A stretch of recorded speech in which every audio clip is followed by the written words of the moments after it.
Hey, good morning, friends and neighbors. Great to see you today on this Tuesday, December 17. How about it? Great to have you with us as we kick off and get into the news of the day here on the Bill Press Show this Tuesday morning. Lots and lots to talk about. And, I hate to say I told you so, but damn it, I told you so. I told you that this NSA spying program collecting information on every phone call made by every American was a gross violation of our right of privacy and is blatantly unconstitutional. Well, if you didn't believe me, yesterday, a federal judge, U.S. District Court Judge Richard Leon, appointed by President Bush, no flaming liberal, a real solid conservative here in Washington, D.C., ruled the same way. He said clearly this program is a violation of the United States Constitution. It is a violation of the Fourth Amendment, which protects us against unreasonable searches and seizure, which gives us the right of privacy. And the judge said that program should stop, although then he put his order on hold until the government has a right to appeal, has a chance to appeal, which you know that it will. But this also proves that Edward Snowden was right to release all of that information. In other news, the Senate today will have its first vote on the budget compromise. They've got 60 votes, more than enough, it looks like, to proceed with the debate on the bill, which they will pass before the end of the week.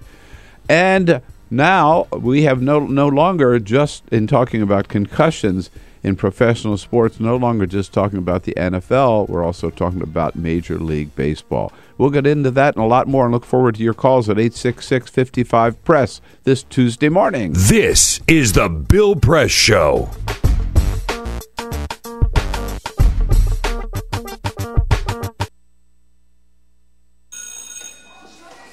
Don't look at me.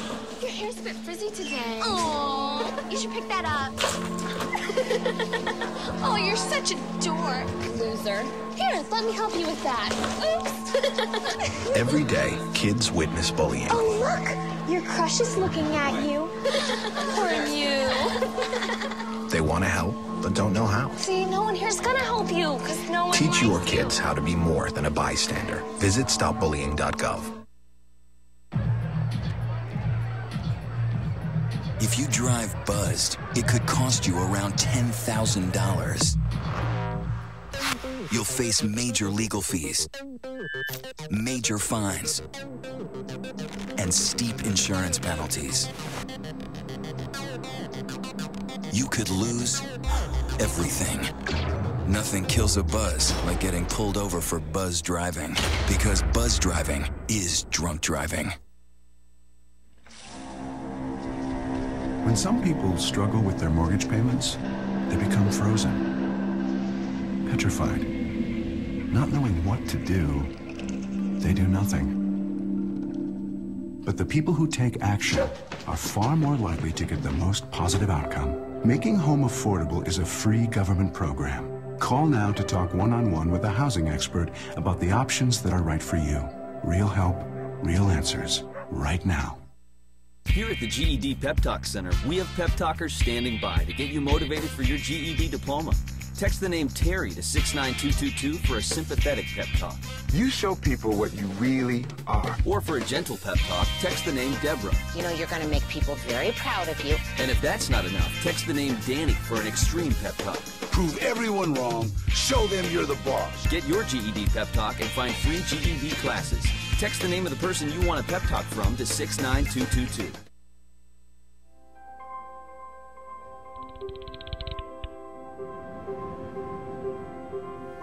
Did you see the world differently?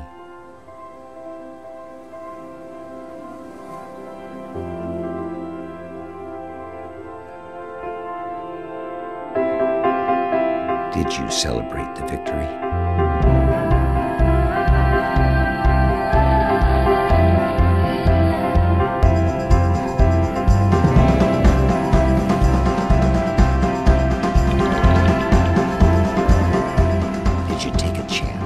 So today, I state clearly and with conviction America's commitment to seek the peace and security of a world without nuclear weapons. Did you stand up against our greatest threat?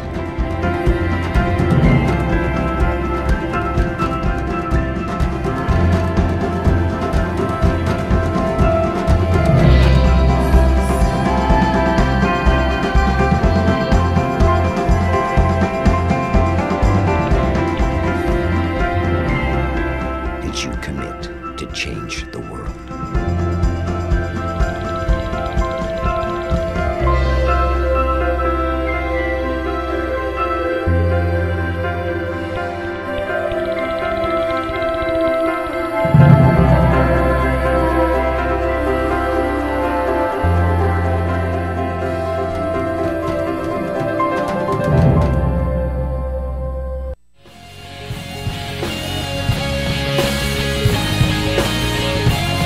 On your radio, on your TV, and online. This is The Bill Press Show.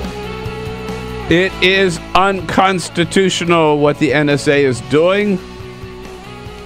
And don't say I didn't tell you so. I've been saying that for a long time. Now a judge finally agreed with me. Good morning, everybody. What do you say? Tuesday, December 17. Here we go. Another 3 hours of the Bill Press Show on this Tuesday morning with lots and lots to talk about. Good to have you with us this Tuesday, wherever you happen to be in this great land of ours. Thank you for joining us on your local progressive talk radio station. Give them your full support. Lucky if you've got one. You don't know how lucky you are. You could be as unlucky as the people of Los Angeles who just lost, pardon me, their progressive talk station. Because the people in Clear Channel think that all people want to hear are right-wingers on the radio. Not true. So you support the progressive station you've got and make sure that they know you're there and know how much you like their programming. Also, good to be with you this morning on Free Speech TV, on the satellite dish, the Direct TV or the Dish Network. And for those of you streaming the show all around the world, we welcome you as well on our video stream, TawkrTV. More and more of you join that every day, youtube.com/TawkrTV. How about it? And, most important part of the program is whatever I've got to say about these issues of the day just pales in comparison to what you think about them. That's what's most important. We want to hear from you by phone at 866-55-PRESS. We want to hear from you on Twitter. We want to hear from your comments on Facebook. On Twitter, at BP Show, and Facebook at facebook.com/BillPressShow. And what the hell, you won't be alone. We got the whole team here this morning. Peter Ogburns, flying the 747. Hey. Yes, sir. I'm here. With his brand new Carol Press scarf on. I have to say, I have to say. You have to say. As you may have noticed, right, Yes. like during the winter and during the colder weather we've been having, Right. I was wearing my ratty old 15-year-old. Was it really? It was the only scarf I've ever owned. I grew up in the South. I didn't have a scarf growing up, so I bought one when I needed to have one, and I've had it forever. There are holes in it. It was dirty. It was disgusting. And now let me just tell you, ladies and gentlemen, what an upgrade. All right, I've got my own Carol Press scarf. That's what happens when you have your 15th birthday. Thank you very much. Lisa Murphy's here as well this morning. Good morning, Lisa. Good morning. Looking good. Need a scarf on her, too. And Alicia Cruz has hers on. You can use my old one if you want to, Alicia. Yeah, right. Sounds pretty. The phone's covered. And Cyprian Balding here, keeping us looking good on the video cam. As good as possible on this. Well, this is a big day, Tuesday, because tonight I'm going to be a billionaire, or at least a multi-millionaire. That is the Mega Millions. Of course, I'm not the only one out there. It's now up to. I bought tickets for Friday, and that was just like foreplay for today because I didn't win anything on Friday, but we're going to score tonight. It gets you excited. There you go. Yeah, exactly. Yes, it's up to 500. It'll be bigger. 550 million so far. It's going to go bigger than that. Go out and get your Mega Millions tickets, but you won't be the only one. Here are some other lucky winners already self-announced. I'm afraid tonight. If you're not in it, you can't win it. Don't waste your money anymore, everybody. It's mine. Yeah. Well, that guy at the end thinks he's won. That's right, yeah. Mm-hmm. If you're not in it, that's true. If you're not in it, you can't win it. You know what they say, Bill? All you need is $1 and a drink. That's exactly what they say. What I like about the Mega Millions is it's only $1. Yeah. When the Powerball went up to $2 a ticket, then it got a little too dear for me. That's a decent return on your investment, $1, and then you get $550 million. At least. I mean, it's going to go up. I think if you put $100 million in and you get $550 million, that's a pretty big investment. That's a pretty big But of course, you got to have the $100 million to start with. That's right. Anyhow, to the lucky winners, we'll find out maybe tonight. If not, Friday will be at $1 billion. Yeah, they were saying. That's what they're saying. If it gets to Friday, it's going to be. So what the hell? Let's just go for it. Hey, what a lineup today. Senator Sherrod Brown, one of our favorites, great senator from Ohio, is going to be here a little bit later in the program. Cindy Boren from the Washington Post, our sports blogger, will be in as well. Lots to talk to her about with this more and more news about the dangers of concussions among professional, not only football, but now baseball players. And on a Tuesday, Arthur Delaney will be joining us from the Huffington Post, as he does every Tuesday.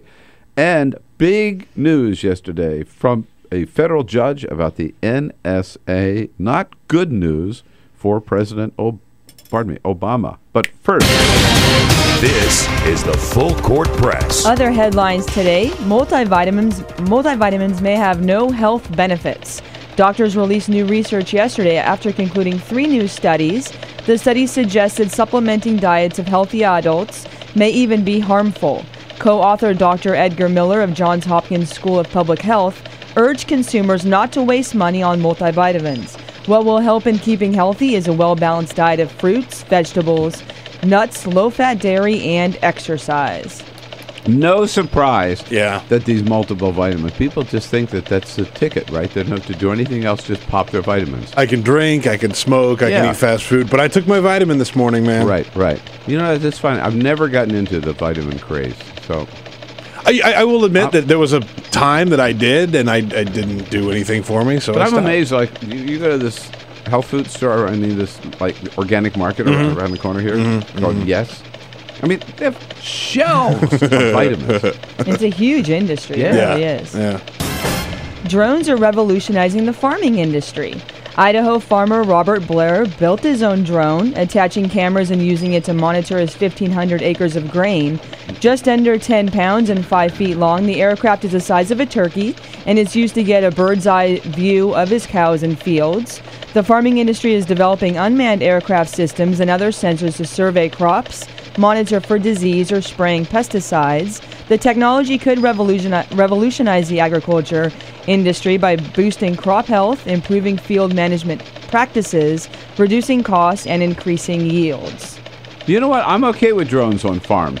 This is a practical use. Yeah. No, I'm okay with that. All right. You know, you want to count your cows. Yeah. You want to make sure, I don't know, that rabbits aren't eating your grain. I don't know, whatever, yeah. You can cover a lot more ground than just feral walking. pigs in the south. That's remember? right. Yeah. That's right. Very practical. A study of the 14 James Bond novels showed the international spy drank an average of 6 cocktails a day. The study, done by a liver specialist in England, spent a year studying all of the Ian Fleming novels. Bond not only drank every day, but went on some benders, including consuming nearly 20 drinks before going on a high-speed car chase in Casino Royale. Oh, boy. The study concludes that the famous catchphrase, shaken not stirred, could be because of alcohol-induced tremors affecting his hands. Oh, no. Read between the lines. Really? Oh, yeah. no. His drink was a martini, wasn't it? Yes, it was. Yeah, absolutely. The Vesper Martini, to be exact. Outstanding driver consuming that much. Yeah. Vesper? The Vesper, yes, indeed. Oh, geez. It's 2 shots gin, 1 shot vodka, 1 shot Lillet Blanc. Really? Shaken, served with a lemon twist. I think that's the ratio. But Ian Fleming actually gives the recipe in one of the books, and it's fabulous. Yeah. And it'll knock you out. I'm a strong believer in stir, not shake. Whoa, really? Yes, stir, not shake. The real true martini is stir. Okay. Not shake. Yeah. All right. I don't care what they do in the bar. Yeah. That's just showbiz. All right. Yeah, here we go here on this Tuesday morning. So big news yesterday on the NSA front. It's kind of got knocked off the front pages because we've been talking so much about healthcare, but the whole story about the stuff that Edward Snowden released, and we discovered that NSA was on this monumental, mammoth, massive spying campaign, collecting data, mega data, so-called, on every single phone call made by every American in this country. And then we found out they were also spying on overseas residents of France, residents of Spain, and not only that, on the leaders of those countries, and tapping their cell phones. Angela Merkel found about it. She was so pissed she placed a personal call to President Obama. So the first news on the NSA front is the president ordered, he put together a 5-member panel. Richard Clark, remember him? He is a terrorist commentator with ABC News now, but he was in the Bush White House and carried over into a little bit of the Obama White House on no, I'm sorry. He was in the Clinton White House and then carried over into the Bush White House on national security matters. Great guy, by the way. Anyhow, he was a member of this team. There were 5 of them. We learned yesterday that they have completed their review. The president asked them to review all what NSA was doing, our intelligence programs, particularly monitoring of foreign leaders, and come back and report to him with their recommendations. They did so on Friday. They finished their report, presented it to the president on Friday. It's got 40-some recommendations in it. Jay Carney yesterday announced the report is in. On Friday, the President's Review Group on Intelligence and Communications Technology submitted its report to the President. And then Jay told us, this was at our briefing yesterday at the White House, that what happens next is the White House is going to review the report and decide which recommendations they will accept, which recommendations they will not. Over the next several weeks, we will be reviewing the review group's report and its more than 40 recommendations as we consider the path forward. And then Jay added, which really got me upset, only after they have reviewed the report and only after they have decided what to do about it will they release the report. They're keeping it secret for now, which I think is outrageous. Come on. This is a big deal. This is a public matter. The public's very concerned about this. We have a right to know. We wouldn't even know what NSA was up to without Edward Snowden. But now that this committee has completed its report, I believe we have a right to know what they recommended before the White House has a chance to play with it and decide what they like and what they don't like. And if they're going to release it in January and give us the whole report, including what they've rejected, then, damn it, they should release it now. That's the first news on NSA. The second news is an even bigger news. You know, from the time we heard about this program, I and a lot of other people have been saying this will never stand up in the courts. There's no way that collecting all this data on you and on me, who have zero connection with terrorists, wouldn't know where to find one if we wanted to find one. There's no way that this spying on our phone calls could be upheld as consistent with the Constitution of the United States. Well, yesterday we had our first court test. A federal district court judge here in Washington, D.C., a conservative appointed by George W. Bush, Judge Richard Leon, said, no doubt about it, this is blatantly unconstitutional. The whole program violates the Fourth Amendment of the Constitution, which guarantees us the right of privacy and protects us against unreasonable search and seizure. And Judge Leon said that the NSA, there were several people who brought this lawsuit. Larry Klayman, by the way, a nutcase, a conservative nutcase, legal activist, but still he's right on this issue. And the judge said that the NSA had to immediately stop collecting phone records of Larry Klayman and other plaintiffs. But then he said, but I'll put my decision on hold to let the government appeal this decision, which you know they will. The other thing the judge said was there is zero evidence that all of this mega data collection of all the phone calls made by you and me and every single American, zero evidence that it has led to one terrorist, finding one terrorist. Not even one, with all the so much data that they're building this huge new complex out in Utah just to store the data. Millions and millions and millions and millions of phone calls every day. And the judge said they have yet to prove that there's even been one score out of all of that. That, I think, is a really important part of this, because when this whole thing sort of erupted, and one of the things you said was, we suspected this was going on. Now it's nice to have the confirmation that it's actually happening. But if the American people were told, look, we're collecting this and it's helped stop this attack, or we are able to monitor terrorists like this, and this is what we're getting, then I think a lot of us might say, okay, it makes us a little uncomfortable, but okay. But that's not the case. Not the case. And Judge Leon also said if James Madison only knew about this, he would be aghast. Aghast was his phrase. So now there's another lawsuit brought by the ACLU that is yet to be heard yet, and there's still a third lawsuit too. So I think this is the beginning of the unraveling of this, and the Obama administration, President Obama himself, who was good on this issue when he was in the United States Senate, has not been good on this issue in the White House. He'd better get on top of this. I think this is a wake-up call for the Obama administration to stop the NSA in its tracks, to rein them in. What do you say about this big news on the NSA? A judge says it is clearly unconstitutional. 866-55-PRESS. Let's talk about it Tuesday morning. Connect with The Bill Press Show on Twitter. Follow us at BP Show and tweet using the hashtag WatchingBP. This is The Bill Press Show.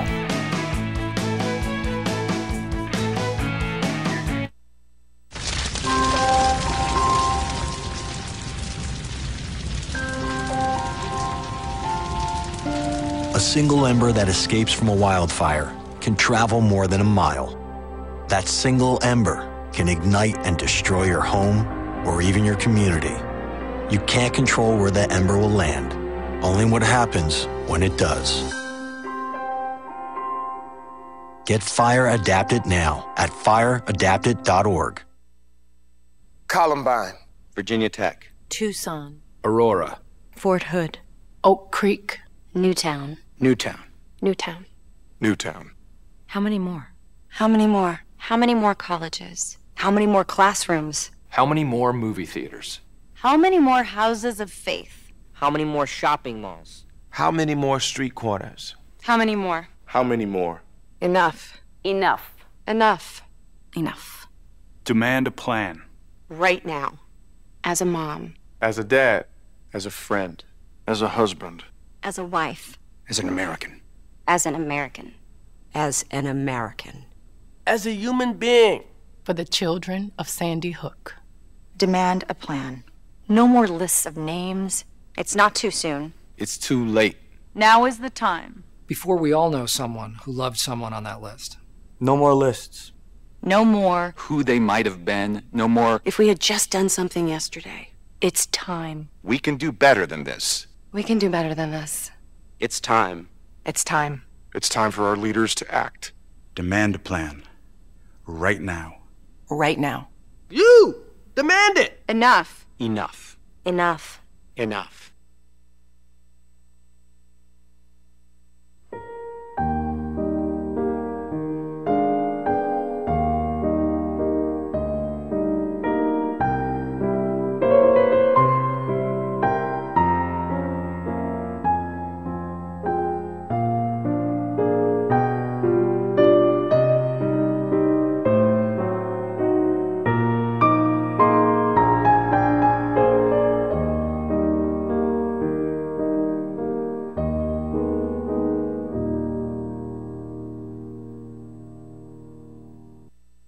None of us would want to be told we can't marry the person we love. As Americans, we believe in freedom. That's what I fought for as a Marine, and that's what we believe in as Republicans. Freedom means freedom for everyone. I didn't used to understand the importance of same-sex marriage, but after learning my brother was gay, I wanted the same rights for him. He was the best man at my wedding, and I want to be the best man at his. It's only fair that Calvin should have the freedom to marry the person he loves, too. It's time for marriage.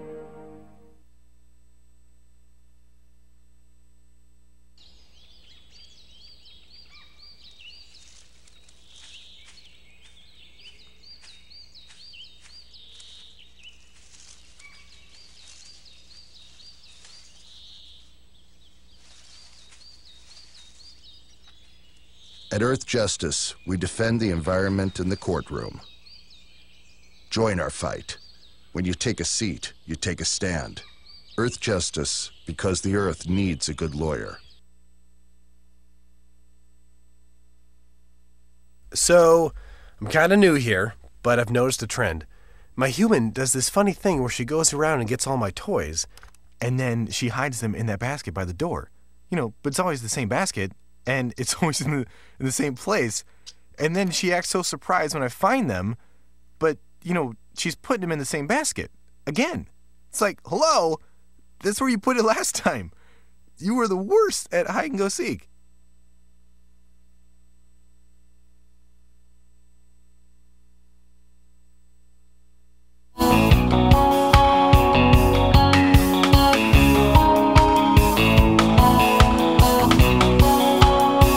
This is the Bill Press Show. All right, 26 minutes after the hour, Arthur Delaney on economic issues, as always, every Tuesday morning from Huffington Post, joining us in the next segment. Again, on the NSA spying program, Judge Richard Leon yesterday, here's the essence of his ruling. Quote, I cannot imagine a more indiscriminate and arbitrary invasion of privacy than this systematic and high-tech collection and retention of personal data on virtually every single citizen for purpose of querying it and analyzing it without judicial approval. the judge is saying NSA is wrong. The Obama administration is wrong. This violates the Constitution. Barbara out in DeKalb, Illinois. Hey, Barbara, what do you think? Good morning. Well, it may violate the Constitution, but I think we live in a different age now, and I truly believe that if we had this system before September 11th, 2001, that we would not have had September 11th, 2001. Well, you know what? You're wrong, Barbara. Yeah, I don't think you understand. We knew, the FBI knew about the terrorists who had come into this country. The CIA knew about them.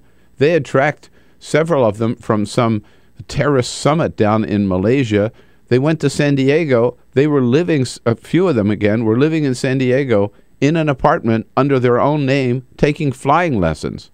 You didn't need to snoop on the phone call of 350 million Americans to know about these guys in San Diego, and they did nothing about it. Did you watch 60 Minutes on Sunday night? No, I didn't watch 60 Minutes on Sunday night, but I don't know what that has to do with anything. The fact of it is, you show me, like this judge says, you show me one case where the NSA has been able to find a terrorist because they looked into your phone calls, Barbara, and into mine. They can't do it. They cannot do it. This is a mass invasion of privacy. And to let the NSA get away with this because of September 11 means the terrorists win. Shame on you, Barbara. This is the Bill Press Show.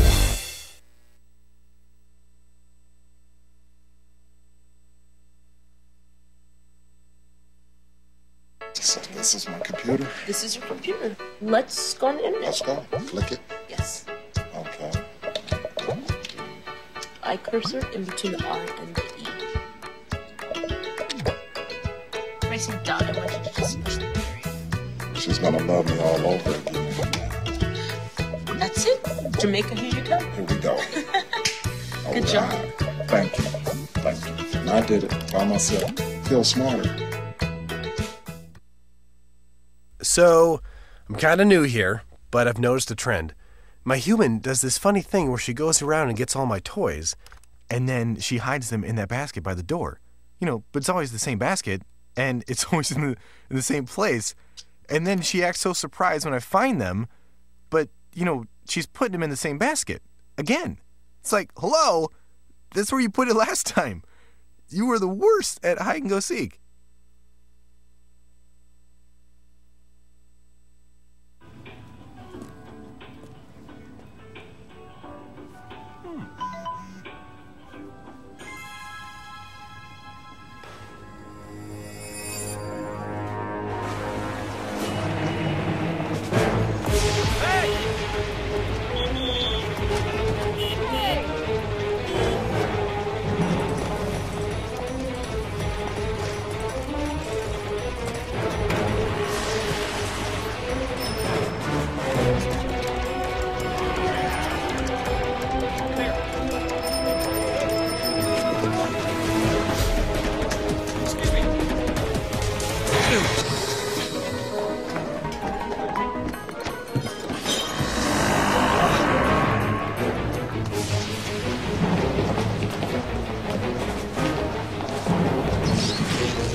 So, same time next week? Well, of course. Put away a few bucks, feel like $1 million. For free tips to help you save, go to Feed the Pig.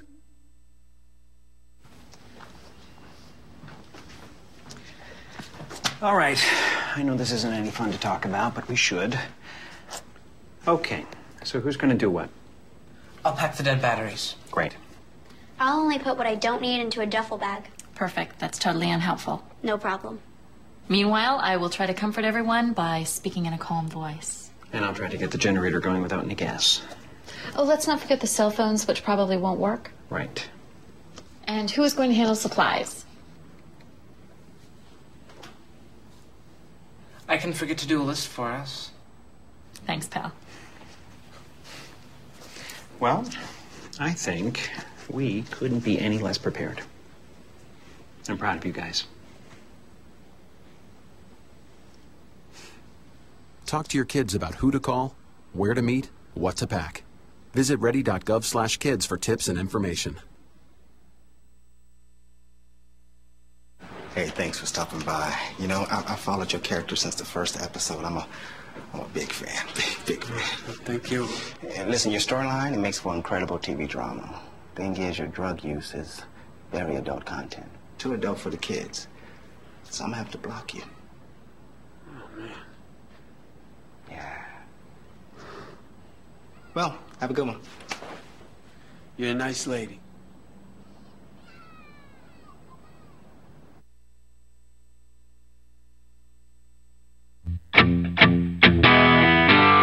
On your radio, on TV, and online. This is The Bill Press Show. Tuesday morning, 33 minutes after the hour. Arthur Delaney with us from Huffington Post. Tuesday morning. He's got to be here at this time. We are coming to you live from our nation's capital and brought to you today by the National Education Association. Good men and women, teachers and administrators of our public schools across the country, members of the NEA under President Dennis Van Rokel, creating great public schools for every student in America. You bet, and find out more about their good work at NEA.org. Good morning, Arthur. Good morning, Bill. How are you? I'm great. How are you? You ready for Christmas? You got everything, trees up, decorated, well, presents, doing our part in the wrapped, cards out in the mail, everything good. We have a Christmas tree, smaller this year than last year, which was too big, but we got a wreath that's way too big for our door. So something's got to be out of proportion. People have to duck to come in. Is that, yeah. We're doing our part in the war. In the Fox War on Christmas? Exactly. Yeah, okay. Now, in your view, what color is Santa Claus? I on Saturday Night Live this weekend, he was obviously black. And that was the last Santa I've seen, so right now, Santa's black in my mind. Santa's black, all right. Well, don't tell Megyn Kelly, right? Yeah. Talk about a Black Friday. Last Friday, the House of Representatives headed out of town after approving a budget deal, and if anybody on the way out of town said, hey, what about that unemployment insurance, that little issue there, John Boehner says, I don't care. Well, House Republicans left, and when they were asked about this, they said, well, Democrats didn't really try to make us do that. And I think there is a grain of truth to that there were some feints by Democrats and some demands, but they weren't really incredibly aggressive about it. And now it's been sort of punted to Senate Democrats who aren't doing it either. They say we're going to get to this in January after benefits have already disappeared for more than 1 million people. I do have to tell you that Congressman Chris Van Hollen, who was sitting where you are on Friday morning, would Thursday. It was Thursday morning. He would disagree with that. And I do know that he went to the Rules Committee after the Rules Committee said, okay, we'll fix the docs. We'll make the doc fix, right? The doc fix. We'll take care of that. But and they went in. He and Sandy Levin, went in and said, okay, if you took care of the docs, you've got to take care of people who are losing their unemployment insurance too. And the Rules Committee said, in fact, the chairman, Pete Sessions, went downstairs or upstairs, whatever, and talked to the speaker, John Boehner, and came back and reported that the speaker said, right, no. And that was their best effort. And it was for a 3-month extension. And that actually may be one of the things Senate Democrats are considering doing in January. So what did you find out in the Senate? So we went over to the Senate after the House was gone on Friday. Sam Stein and I asked every Republican senator we could grab, have you guys talked about the expiring unemployment in your conference meetings? And each of them said, no, hadn't come up. They hadn't even talked about it? No, it's not even something that they're thinking about at all. Fair enough. I mean, they don't run the Senate, and it's Democrats would obviously have to do this without them. Right. But they do not care about UI. What we said, they're just not that into UI. Yeah.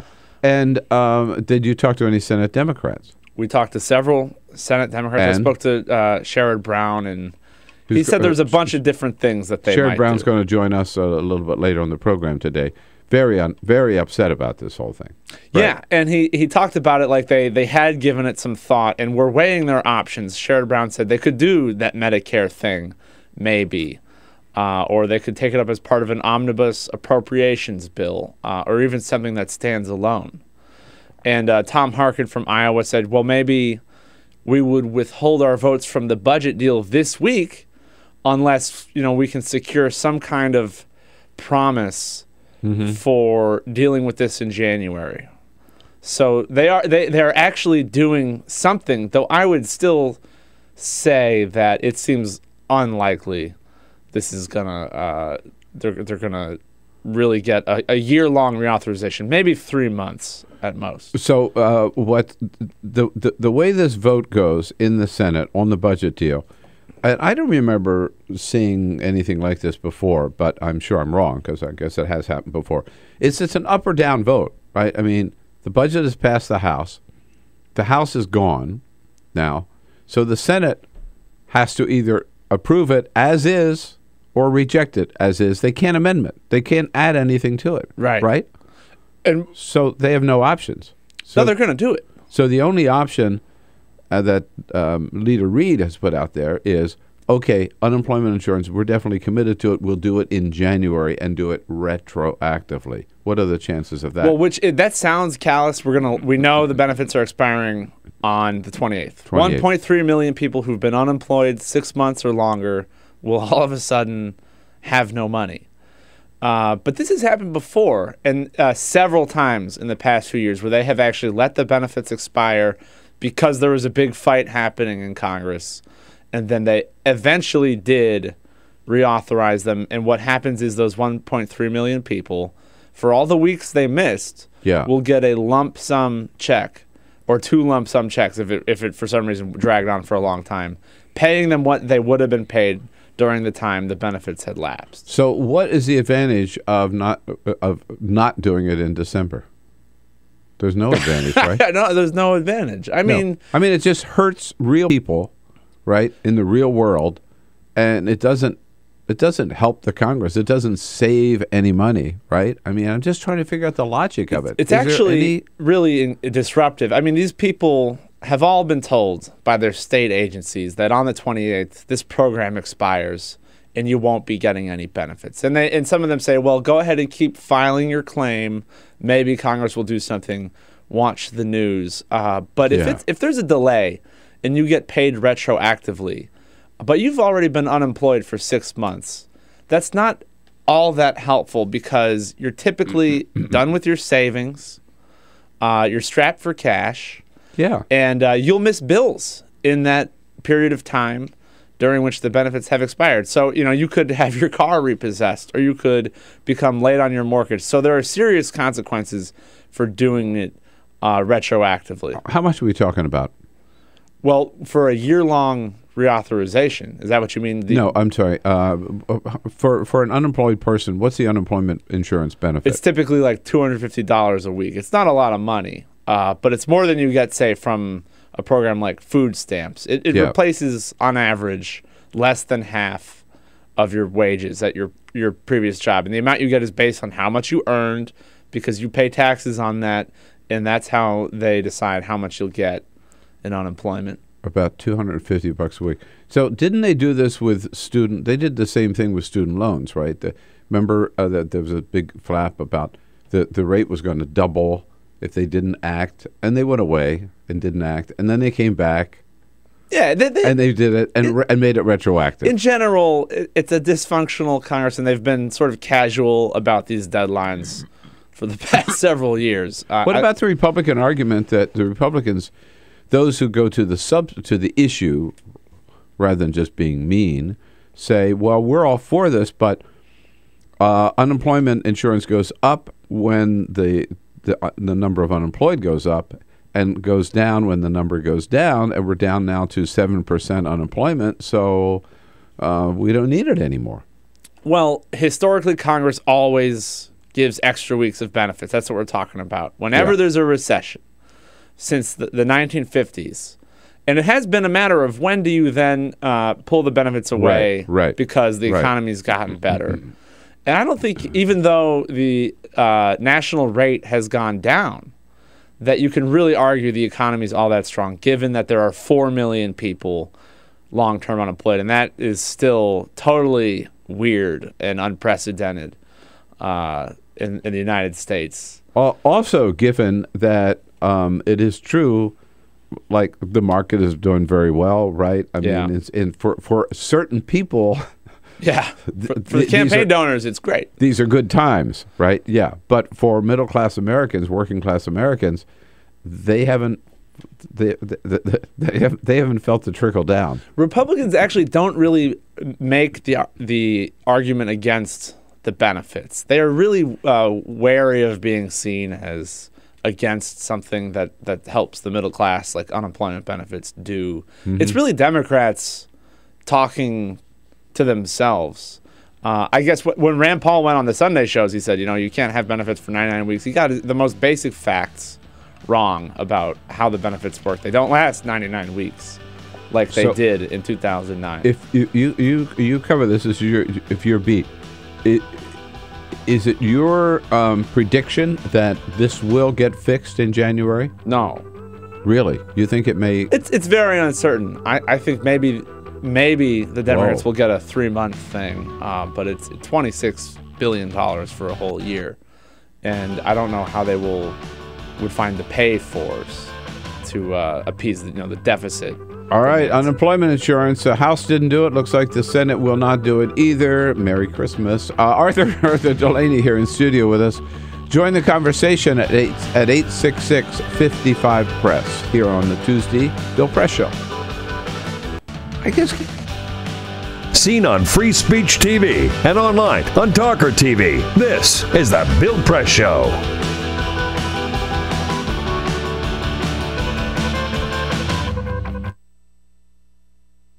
It is possible to read the history of this country as one long struggle to extend the liberties established in our Constitution to everyone in America.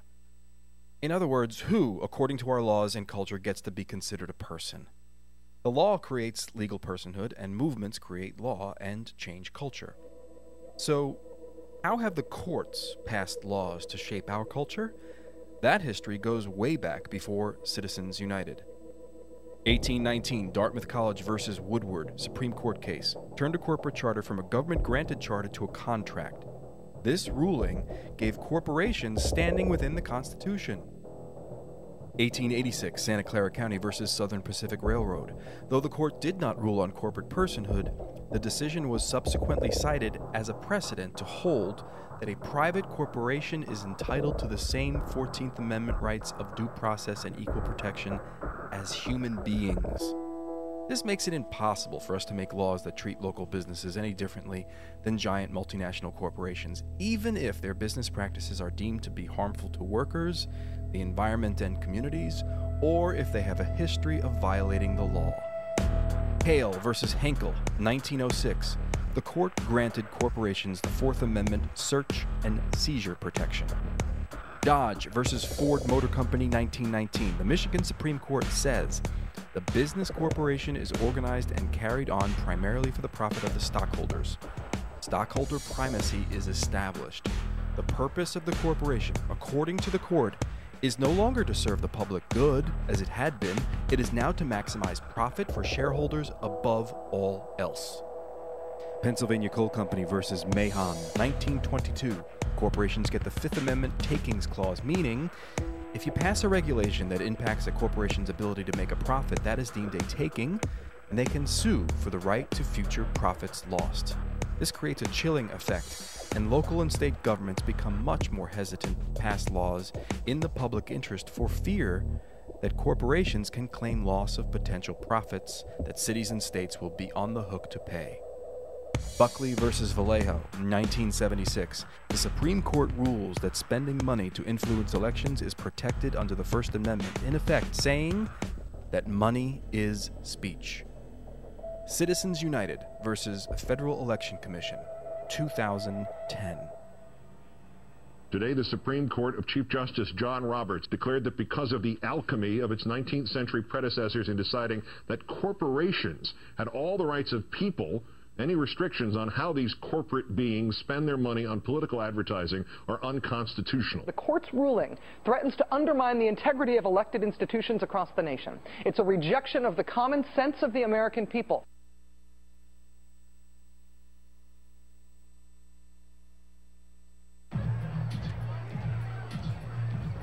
If you drive buzzed, it could cost you around $10,000. You'll face major legal fees, major fines, and steep insurance penalties. You could lose everything. Nothing kills a buzz like getting pulled over for buzz driving, because buzz driving is drunk driving. When some people struggle with their mortgage payments, they become frozen, petrified. Not knowing what to do, they do nothing. But the people who take action are far more likely to get the most positive outcome. Making home affordable is a free government program. Call now to talk one-on-one with a housing expert about the options that are right for you. Real help, real answers, right now.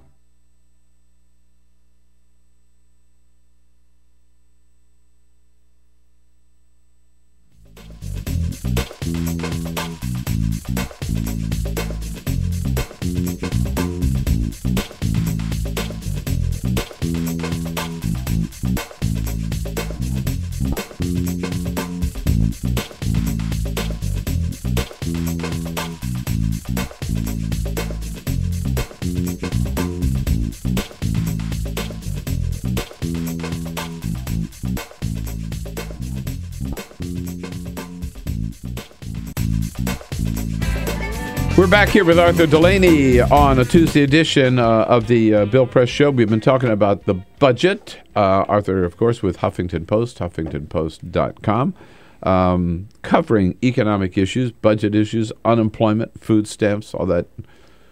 You are the voice of the middle class on Huffington Post, huh? Yeah. Of course, yeah. Looking up for the downtrodden. The Daily Delaney Downer. Daily Delaney Which is Downer. my contribution to HuffPost Hill, our politics newsletter. Which every day a story about how some people are really hurting in this economy, particularly by the policies passed or the programs passed or not passed by this United States Congress. We've been talking about the budget deal. Is there anything good in this budget deal? I think there are basically two good things about the budget deal from the perspective of working people, which is one, it means we won't have a government shutdown, and that's at least we have like a 2-year reprieve, right? Exactly. Yeah, but and that's good. That's basically the whole point of it. Yeah, I think. And the other thing is what's not in it, because there's always been this quest for a grand bargain, which is basically a code for finally cutting Social Security and Medicare. And this isn't a grand bargain. So those programs are completely left out of it. It's a petite bargain. Yeah. And when it was announced, Bernie Sanders, for instance, put out a press release saying, hooray, yeah, Social Security and Medicare have been saved. Although there is a sort of wonky 2-year extension of an existing cut to Medicare provider payments. But from the perspective of beneficiaries, it's a good thing that the program was spared by this deal. And as a result of it, Paul Ryan, the House Budget Committee chairman, Republican who crafted the deal, has said, just forget about the grand bargain for now. We're not going to try to do that until we win some more elections. Yeah, we're all grateful, I think, that John Boehner pulled the plug on the grand bargain, because President Obama had agreed to it, right? And we'd be stuck with it if it weren't for the Tea Party Republicans convincing Boehner, don't go along with it. That's why it has always seemed like it's something that is just on the verge of happening every time there's any kind of negotiation or deadline. Like, oh, here comes the cut to Social Security benefits, which would have been in the form of reduced COLAs, saving $100 billion over 10 years. The other thing I have to say that I like about the budget deal is not what's in the budget deal, but the fact that to get it, John Boehner took on the extreme right-wing groups, the Koch brothers and the American Heritage Action, as they call it, took on the Tea Party caucus in his own house and survived. And I would hope that that would give him the courage or the balls to do that on some other issues like immigration reform. I mean, now he should know he can take those people on and still politically survive. Well, I think immigration reform, it's always been like, let's wait and see what the dynamic is after primary elections, and then there's no longer this fear of a challenge from the right. But the question of where things stand with Boehner and these outside groups now is whether he is emboldened or they are even more emboldened, because being attacked by the establishment is great for them. It's something that helps them raise money. Absolutely. So it's interesting that there's been this sort of watershed moment, but what it signifies, I think, is hard to say until we see a little more about the budget deal. I said there are things that workers should like. Government workers should not be all that happy about it. At least ones that get hired from now on will have to pay a lot more into their pensions. That's one of the biggest funding mechanisms of this bill. That's also part of this deal. Yeah, they got their pensions rated. It's more in line with what's in the private sector, but it's worse from the perspective of the traditional security of a government job and what it means for how you'll be able to retire. Other bad news in the pension. Arthur Delaney, thank you again, Arthur, for getting up early for us. All right. It's my pleasure. Merry Christmas. Always good to have you in here. Merry Christmas. All right. We'll be right back here on The Bill Press Show. Seen on Free Speech TV and online on TawkrTV. This is The Bill Press Show.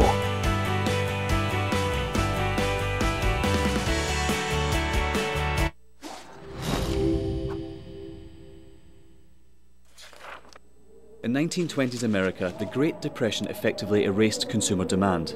Struggling manufacturers needed new ways to get people buying again. Innovative production processes like stamping and use of molds allowed them to use new materials for their designs. Products using vinyl, chrome, aluminium and plywood began appearing. American industrial designers began introducing streamlined, efficient shapes that shouted progress. Bel Geddes pioneered what we now refer to as utilitarian art. Things that had little reason to look sleek now all of a sudden did. At the 1939 World Fair featuring Bel Geddes' immensely popular Futurama exhibit, a new era of American industrial design proudly claimed to be building the world of tomorrow.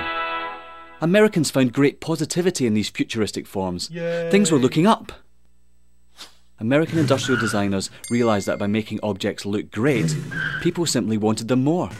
From cars to kitchen appliances, the most influential society on earth was spending money again. Mass consumption had arrived. Advertisers finally had lots to talk about. Personal taste could be expressed through the things you bought. Style became equally as important as function.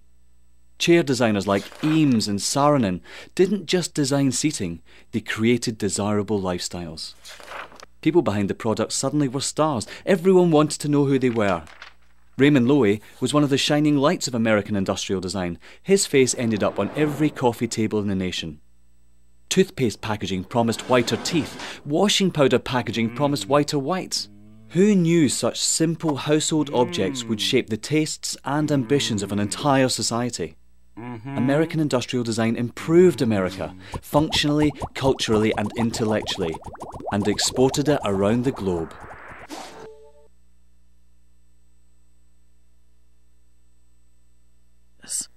Just trying to find a little warmth.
This is the Bill Press Show.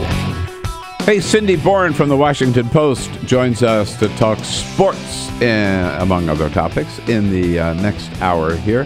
Peter, what's going on? Breaking news. Congratulations to Angela Merkel. She has been reelected. Her third term as Chancellor of Germany. Oh, my God. A big win for her. She's their new FDR. That's it. Yeah, they were saying that. So she's a conservative. She joins fellow conservatives Konrad Adenauer and Helmut Kohl as the only post-war chancellors to have been elected to a third term. Is that Three right? terms for her. She begins later today. Well, the big question is, did she get a new cell phone? Good question. Or will President Obama call her on her cell phone? Right. To congratulate her. Between that and George Bush giving her awkward back rubs, we've all seen that video too. Yeah, strange relationships with the U.S. president. That's right. This is the Bill Press Show.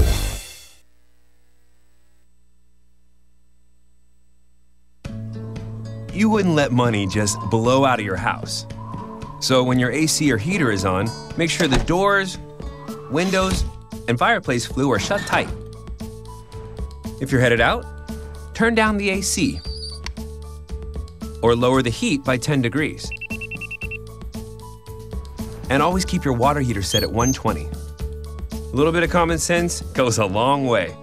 Get more great tips at energysaver.gov. So, I'm kind of new here, but I've noticed a trend. My human does this funny thing where she goes around and gets all my toys, and then she hides them in that basket by the door. But it's always the same basket, and it's always in the same place. And then she acts so surprised when I find them, but, she's putting them in the same basket. Again. It's like, hello? That's where you put it last time. You were the worst at hide and go seek.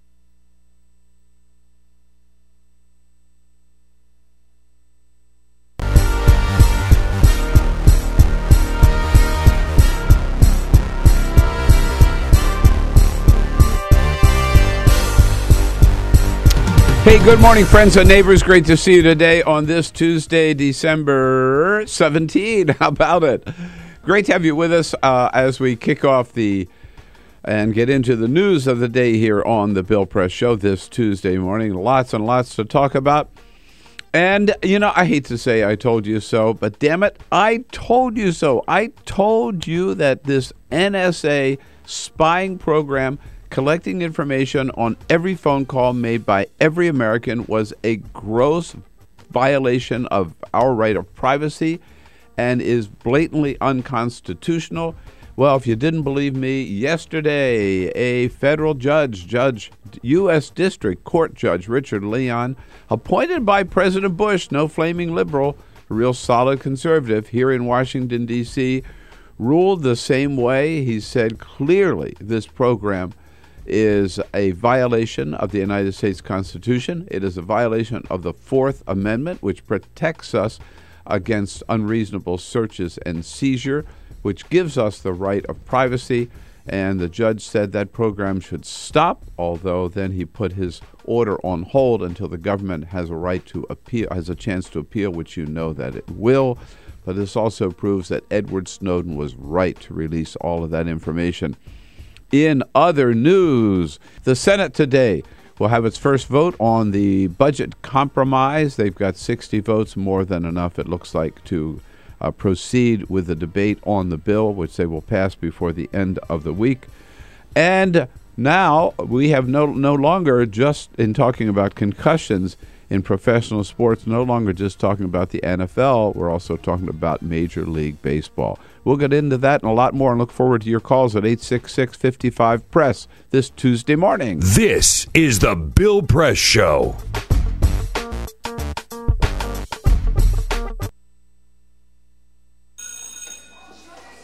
Don't look at me. Your hair's a bit frizzy today. Oh, you should pick that up. Oh, you're such a dork, loser. Here, let me help you with that. Oops. Every day, kids witness bullying. Oh, look. Your crush is looking at you. Poor you. They want to help, but don't know how. See, no one here's gonna help you, because no one Teach your likes kids how to be more than a bystander. Visit stopbullying.gov. If you drive buzzed, it could cost you around $10,000. You'll face major legal fees, major fines, and steep insurance penalties. You could lose everything.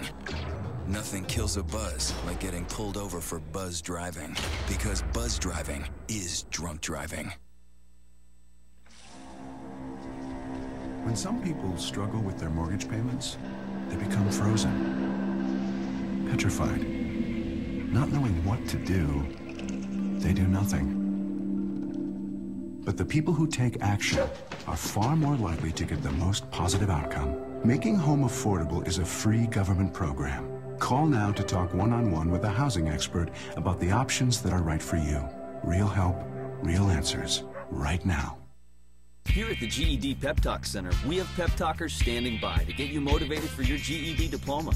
Text the name Terry to 69222 for a sympathetic pep talk.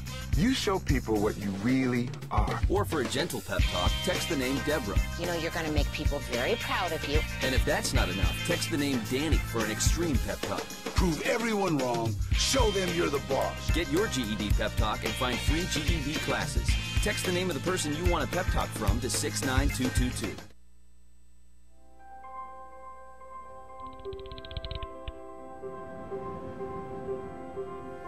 Did you see the world differently?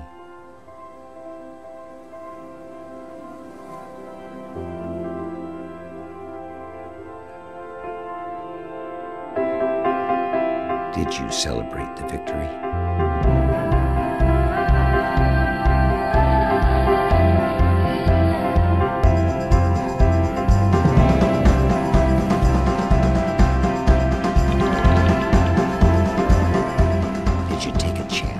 So today, I state clearly and with conviction America's commitment to seek the peace and security of a world without nuclear weapons.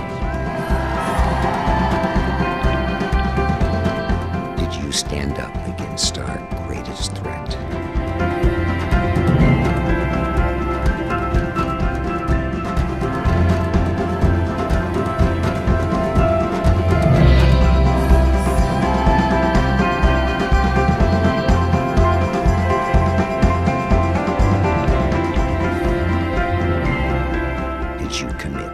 Change the world.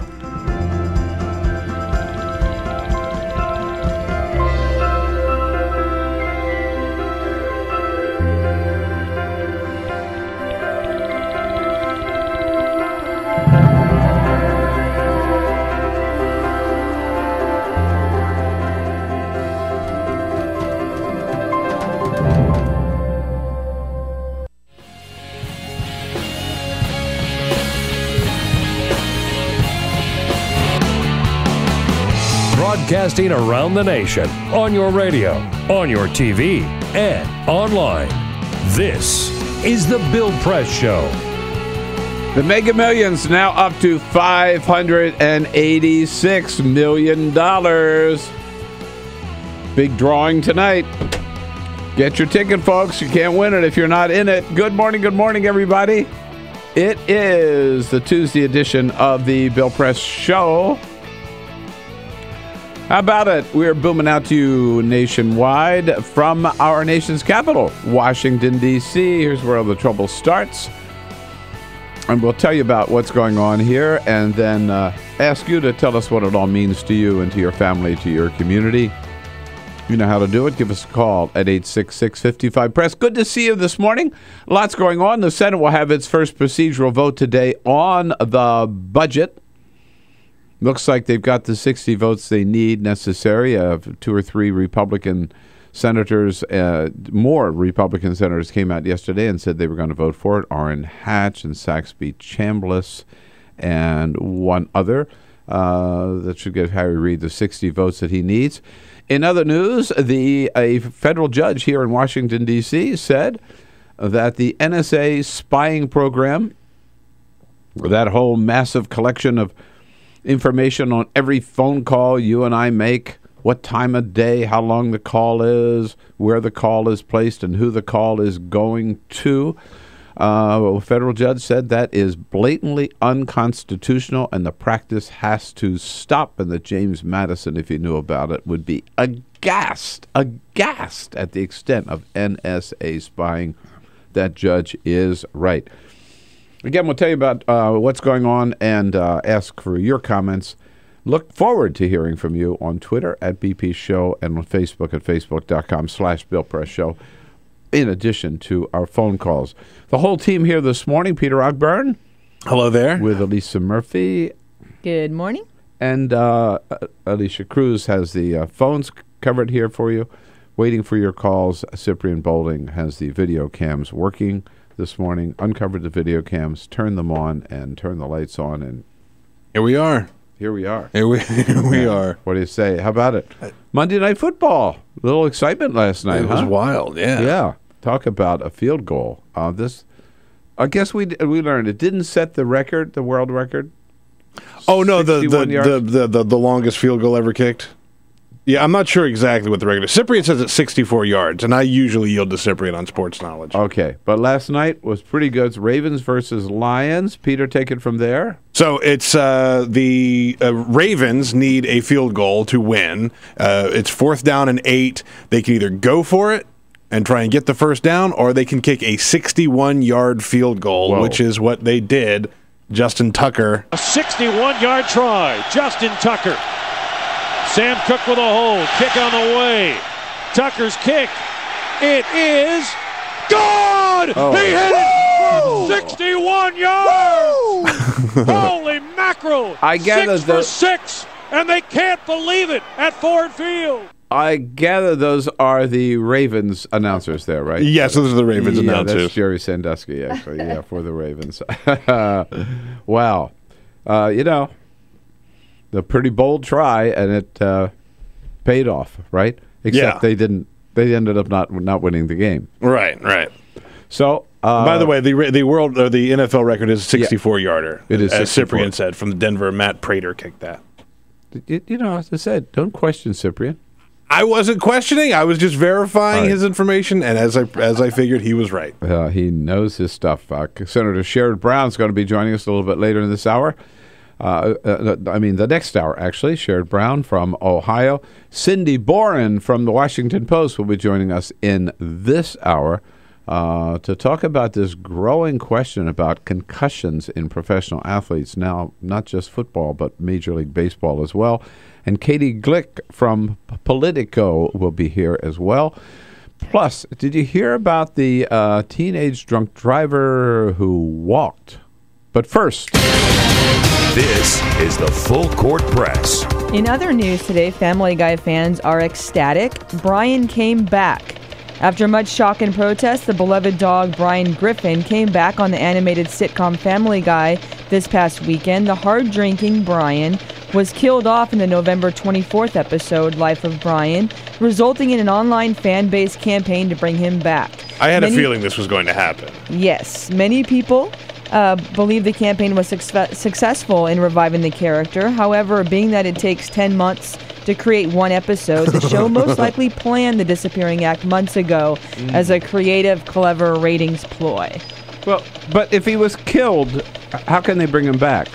It's a cartoon, yeah. I mean, therein lies the mystery of I haven't watched that show in a minute, but that character is a big part of the show. So as soon as they killed him off, I said, they'll bring it back. And the baby is able to time travel, so I think that came into play. Yeah. Oh. It's based on a true story. I don't know if we mentioned that. Yeah. The talking, drinking dog and the time-traveling baby. Yeah. In a study on antibacterial soap, the FDA has found no evidence. By the way, I guess just say related, okay? In a related story.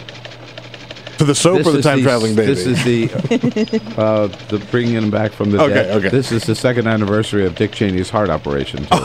They brought him back. Anything's possible. So, in a study on antibacterial soap, the FDA has found no evidence of any extra added benefit. The makers of antibacterial soap and body wash will now be required to prove their products to be more effective than plain soap and water in preventing illness and spreading infection, under a new proposed rule announced Monday by the Food and Drug Administration. They will also need to prove consistent use of the product is safe for long-term use. Research suggests long-term exposure to certain active ingredients used in antibacterial products may pose health risks. About 2,000 individual products contain these ingredients. This freaks me out. Oh yeah. This could be a big scam selling these products. Yeah. They said, and families, I'm sure. Use this because kids, touch all kinds of stuff. And this isn't like just the Purell freaks that have to put it all over everything. This is like after you handle chicken or kids that are outside playing in the dirt and stuff like that. Yeah. NBC had a big story on this last night. Scary. Yeah. And there are tons of these products out there. Yeah. Oh yeah. A Japanese man went on a stealing spree in order to buy food for his cats. Mamoru? Cats? Yes. Is his name Igor? Did you say a Russian man? Where is Igor? Mamoru Demizu, an unemployed Japanese man, is being charged with $185,000 for a burglary spree to finance a gourmet diet for 120 stray cats. 120 cats? I was going to say $185,000 for one cat for 120 cats? Yeah. Demizu told police he's been keeping the cats since 1993 and eventually began feeding food scraps to strays. He continued to feed the cats after he lost his job in 2011, at first borrowing money, then eventually turning to crime to support the cats' $244 a diet day. Oh, man. Each cat? Each for the cats. That's expensive scraps, Jack. That's, man. Yeah. All right. Let's get your priorities straight here. Right. I was on MSNBC last night with the Reverend Al Sharpton on Politics Nation and heard about this story. Really focused on the story for the first time. I want to start this hour with. And by the way, our friend Igor is not with us today. Igorians everywhere are wondering. Igorians everywhere. Don't fret. Igor is still very, very much a part of the show. He would be here today, except there was a whole problem that he had to take care of. I don't think we have to say any more than that, right? If you have any other questions, ask Igor's parole officer. Right, exactly. But he'll definitely. Next Tuesday's Christmas Eve. It's gonna be a while. Oh my God, the Igorians are going to have a withdrawal. Yes. Igor withdrawal. Oh no. All right. And anyway, we love you, Igor. Sorry you're not here today. So, but this story, I'm glad to have a chance to talk about this again. Reverend Al Sharpton talked about it last night, and he has a piece on Huffington Post about it this morning. And the headline here is affluenza, and I had seen this headline, affluenza. I thought it was just like a clever headline, about this story. In case you're not familiar with the story, here's what happened. This happened out in Texas. This 16-year-old kid from a wealthy family, he and some friends go to Walmart and steal some booze.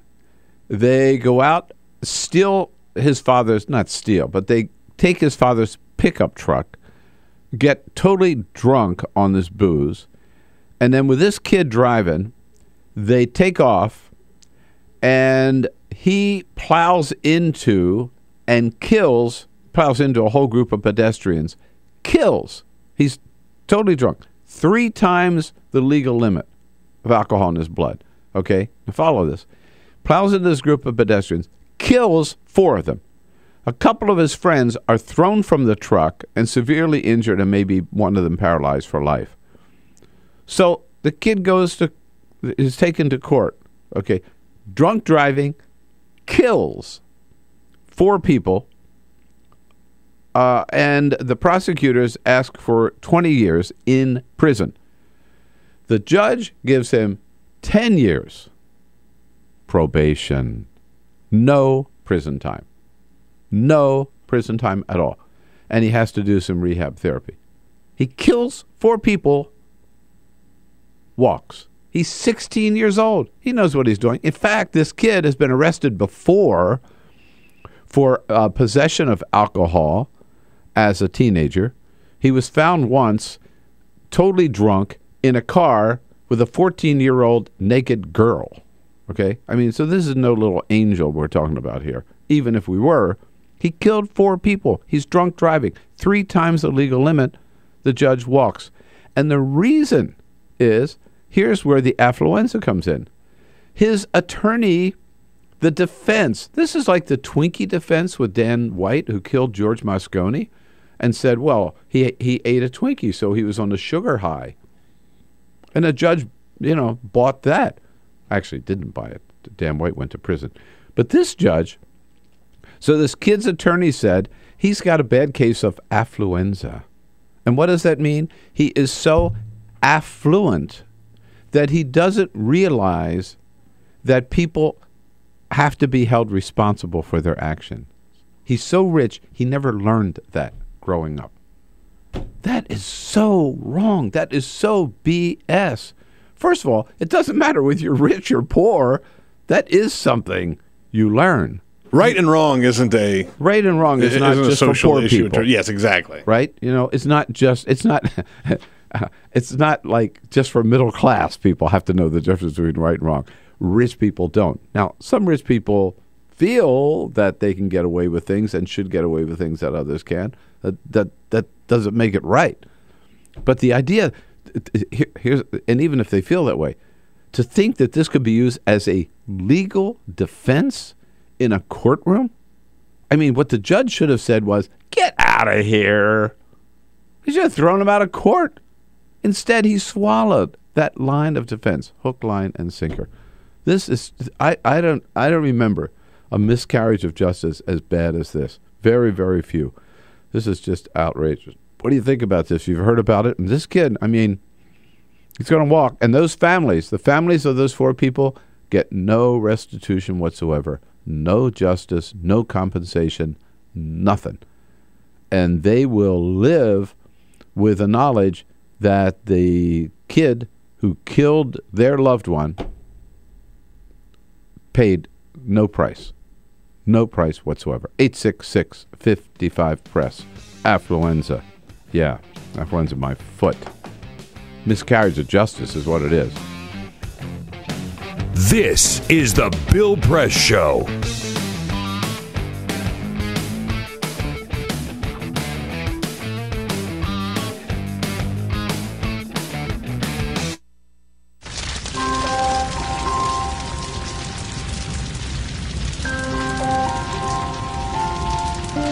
A single ember that escapes from a wildfire can travel more than a mile. That single ember can ignite and destroy your home or even your community. You can't control where that ember will land, only what happens when it does. Get Fire Adapted now at fireadapted.org. Columbine, Virginia Tech, Tucson, Aurora, Fort Hood, Oak Creek, Newtown. Newtown, Newtown. Newtown. How many more? How many more? How many more colleges? How many more classrooms? How many more movie theaters? How many more houses of faith? How many more shopping malls? How many more street corners? How many more? How many more? Enough. Enough. Enough. Enough. Demand a plan. Right now. As a mom. As a dad. As a friend. As a husband. As a wife. As an American. As an American. As an American. As a human being. For the children of Sandy Hook. Demand a plan. No more lists of names. It's not too soon. It's too late. Now is the time. Before we all know someone who loved someone on that list. No more lists. No more. who they might have been. No more. If we had just done something yesterday. It's time. We can do better than this. We can do better than this. It's time. It's time. It's time for our leaders to act. Demand a plan. Right now. Right now. You! Demand it! Enough. Enough. Enough. Enough.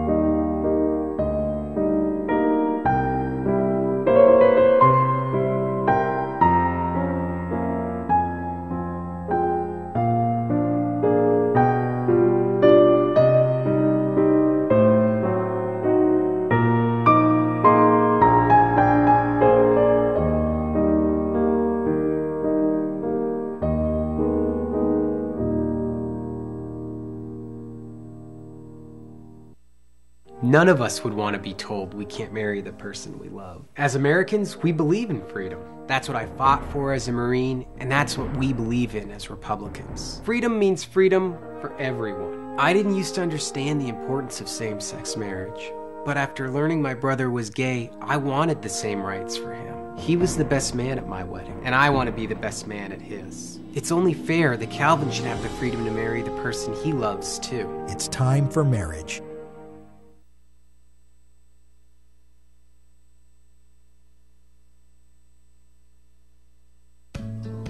You wouldn't let money just blow out of your house. So when your AC or heater is on, make sure the doors, windows, and fireplace flue are shut tight. If you're headed out, turn down the AC or lower the heat by 10 degrees. And always keep your water heater set at 120. A little bit of common sense goes a long way. Get more great tips at energysaver.gov. So, I'm kind of new here, but I've noticed a trend. My human does this funny thing where she goes around and gets all my toys, and then she hides them in that basket by the door. But it's always the same basket, and it's always in the same place. And then she acts so surprised when I find them, but, she's putting them in the same basket. Again. It's like, hello? That's where you put it last time. You were the worst at hide and go seek.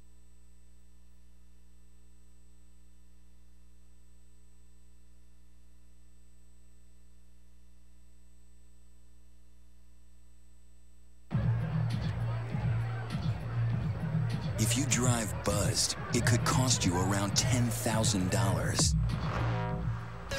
You'll face major legal fees, major fines, and steep insurance penalties. You could lose everything. Nothing kills a buzz like getting pulled over for buzz driving, because buzz driving is drunk driving. When some people struggle with their mortgage payments, they become frozen, petrified.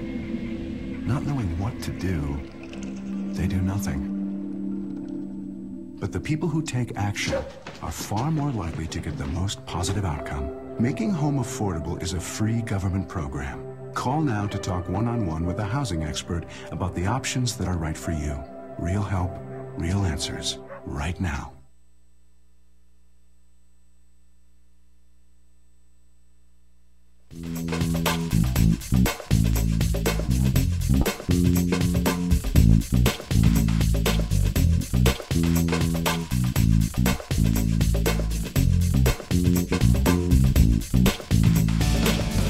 And at 25 minutes after the hour, Cindy Boren from the Washington Post joins us in the next segment to talk sports. Right now, we're talking about this miscarriage of justice. We talk about income inequality today. This is justice inequality. And the fact that this 16-year-old down in Texas could just walk after killing four people as a drunk driver proves maybe that there is one system of justice for the poor and middle class and one system of justice for the very, very wealthy. Rose is in Ligonier, Indiana. What do you say, Rose? Oh, this guy, this whole situation has really got me. I don't even know if I can say the word on TV. So you can't. I was ticked off. You probably can't if you're not sure. Right. Okay. But the fact is, and then the judge says she's going to just retire in 2014. The judge should have gotten 20 years along with the kid for letting this slide.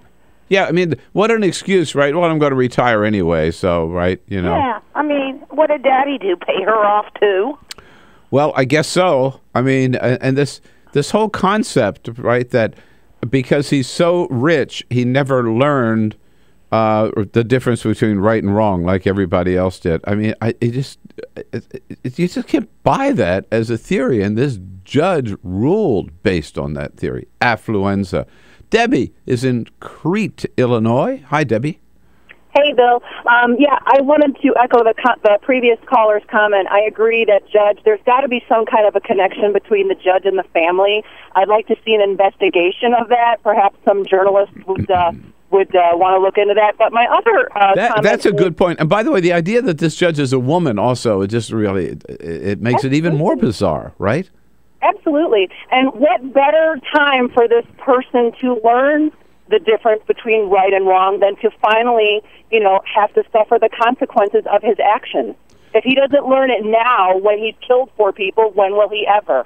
Yeah, and I hate to think of anybody having to sit 10 years in prison, but some people deserve to sit 10 or 20 years in prison, right? Completely agree. Yeah, and I mean, look at the 4 people killed because of this. And by the way, he's 16. He spent 10 years in prison, let's say, and he comes out when he's 26. He's still got a good long life ahead of him. But again, the message that this sends, not just to him, the message that this sends around the world basically is, hey, and so many people think this is true anyhow. That's what's so sick about this. You got enough money, you can get away with anything, even murder. He did. This is the Bill Press Show. So this is my computer. This is your computer. Let's go on the internet. Let's go. Click it. Yes. Okay. I cursor in between the R and the E. Pressing down, I want you to just push the period. She's gonna love me all over again. That's it. Jamaica, here you go. Here we go. Good job. Thank you. Thank you. And I did it by myself. Feel smarter. So, I'm kind of new here, but I've noticed a trend. My human does this funny thing where she goes around and gets all my toys, and then she hides them in that basket by the door. But it's always the same basket, and it's always in the same place. And then she acts so surprised when I find them, but, she's putting them in the same basket. Again. It's like, hello, that's where you put it last time. You were the worst at hide and go seek.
So, same time next week? Well, of course. Put away a few bucks, feel like $1 million. For free tips to help you save, go to Feed the Pig.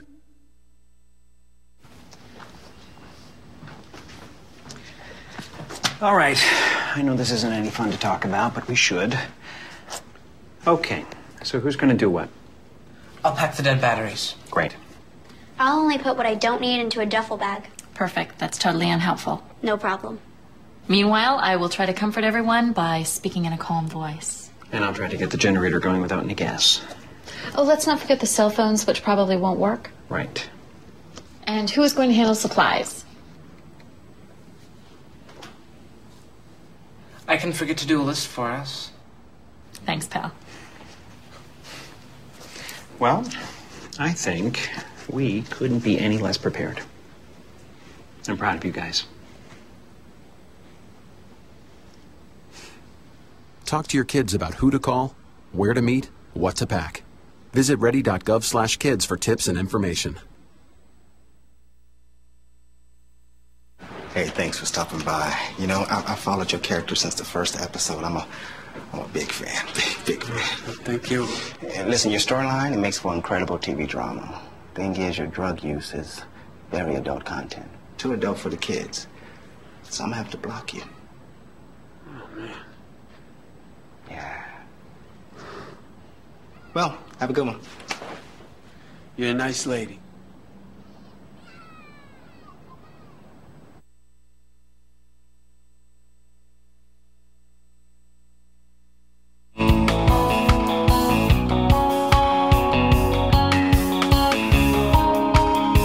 Seen on Free Speech TV and online on TawkrTV. This is the Bill Press Show. You got it 33 minutes after the hour now. Welcome back to the Bill Press Show this Tuesday morning, December 17, coming to you live from our studio on Capitol Hill in Washington, D.C. Brought to you this morning by the the Communication Workers of America. Wrong page here. The good men and women of the Communication Workers Union, including my nephew, David Press. There you go. There you are. Under President Larry Cohen. The Union for the Information Age, indeed, and you can find out more about their good work at cwa-union.org. My nephew was telling me Sunday's been 25 years with the Communication Workers Union. No kidding. Yeah, how about that? Ready for retirement before I got. There you go. It's time to talk sports. Nobody better than Cindy Boren, sports blogger for the Washington Post, in studio with us this morning. Cindy, haven't seen you in a while. Welcome back. We've got a lot to talk about. It's great to be here. I know we do. I've been so looking forward to your coming in because I saw this story over a week ago, and I've been saving it to talk to you about. Okay, I saw this story that Major League Baseball wants to ban collisions at home plate.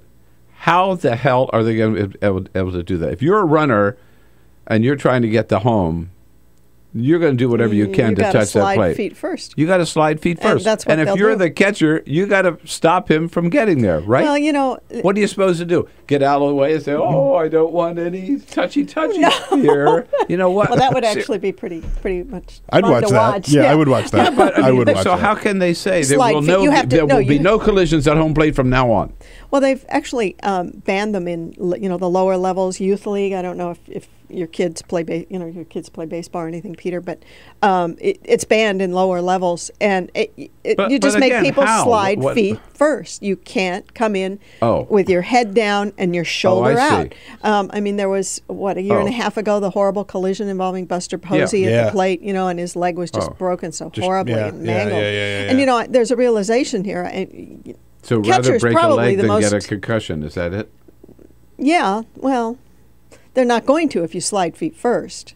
I have to say, I am 100% okay with this. Yeah, I am too. I think this is actually smart. I just don't know how you can enforce it. You've got to slide feet first. You've seen these guys that try and create the play at the plate, and they come in, and it's like a football block, shoulder down, but not sliding. They come in like a tackle, and they come in head down, shoulder down, and the goal is helmet down. Helmet down is if the catcher has the ball, you're already screwed. So your best bet is to hit this catcher so hard that you knock the ball loose. Right.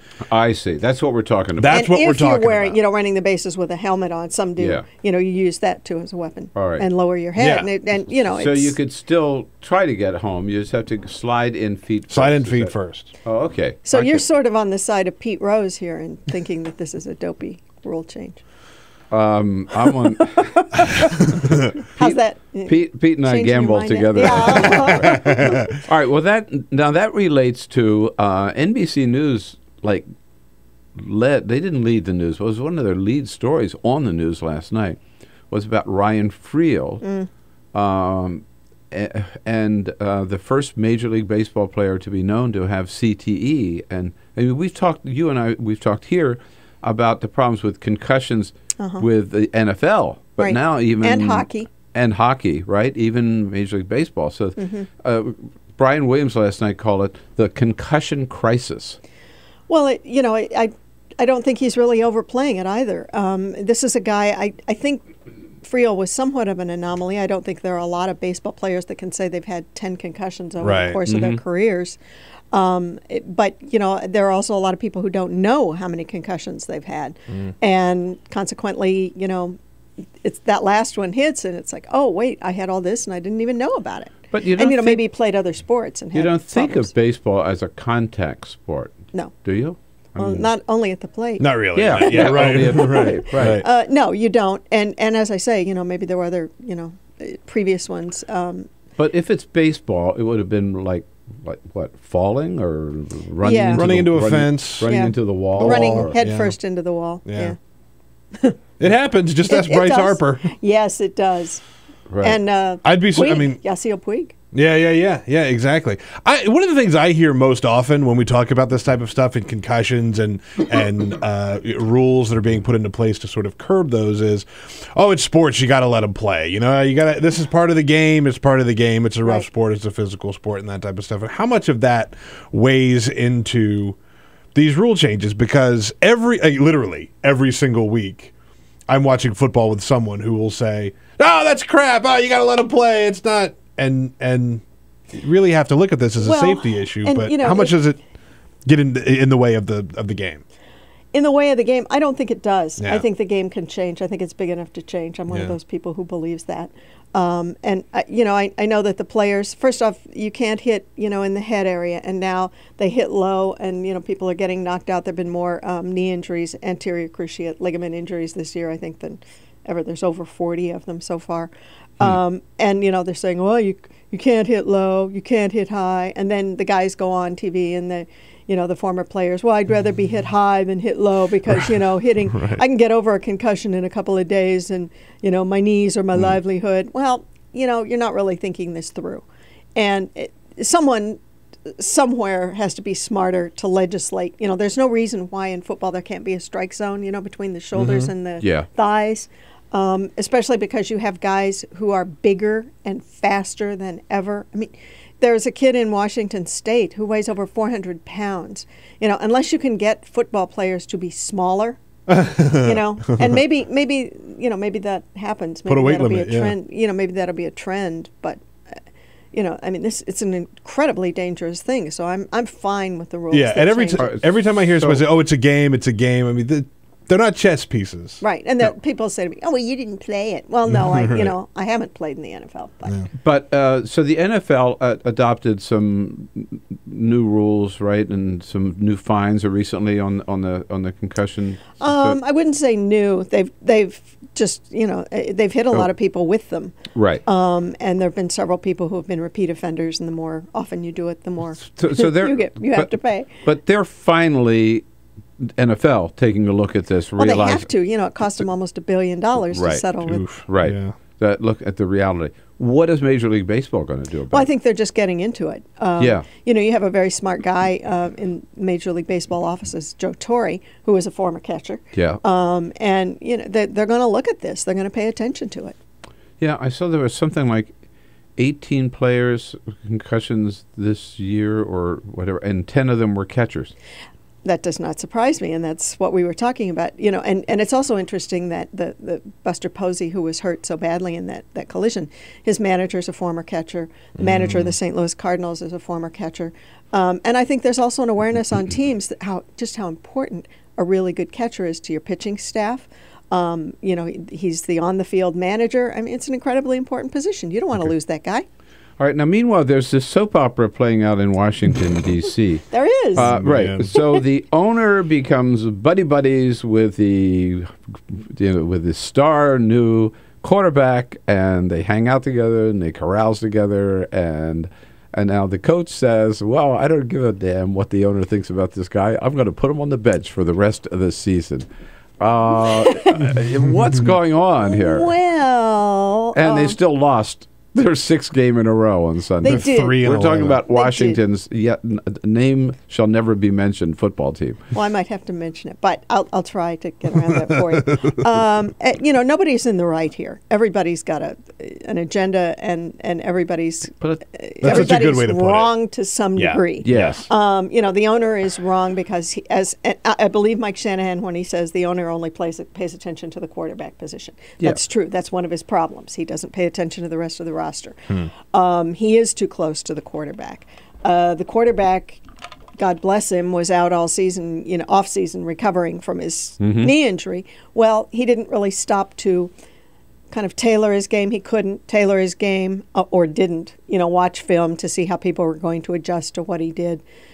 He was so focused on coming back week 1, damn the torpedoes, full speed ahead. Yeah. Well, that didn't really work out. He wasn't really ready. He's not what he was, and he can't run the way he used to run. Maybe he will be able to next season, but he needs to be able to pass in the pocket, and he cannot do that mentally. It's not working. The offensive line is questionable, but it could be made to work. I think it worked on Sunday with Kirk Cousins. And the coach? The coach was brought in to run the team. He has final say. He is dictatorial. He is a micromanager. I think he is also wise enough to look at the 2 quarterbacks and see that Kirk Cousins works a little bit better in his system than RG3 does right now. Was he trying to get back at Dan Snyder by benching RG3? I'm not sure. Yeah, probably there's some of that. I'm sure that was part of it. But I also think he wants to show, look, I'm not a chump here, even though his record is dismal in Washington.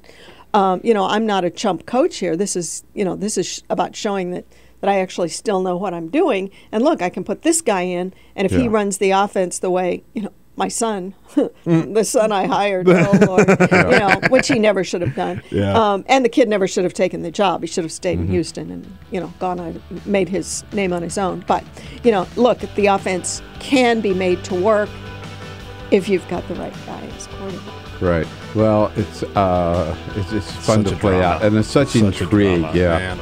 And there's and then the coach comes out and does a press conference and says, I hate media leaks, and you're just right. One big happy family. Everybody back up. There's going to be a lightning For some bolt reason, coming it's so through here. fitting for Washington, D.C. Doesn't it remind you of all the political games that we play? It does, doesn't it, though? Sydney Boren's here from the Washington Post. Join the conversation. It's always fun to talk sports this early in the morning. Always fun to talk sports anytime with Cindy. 866-55-PRESS, toll-free number. Seen on Free Speech TV and online on TawkrTV. This is the Bill Press Show.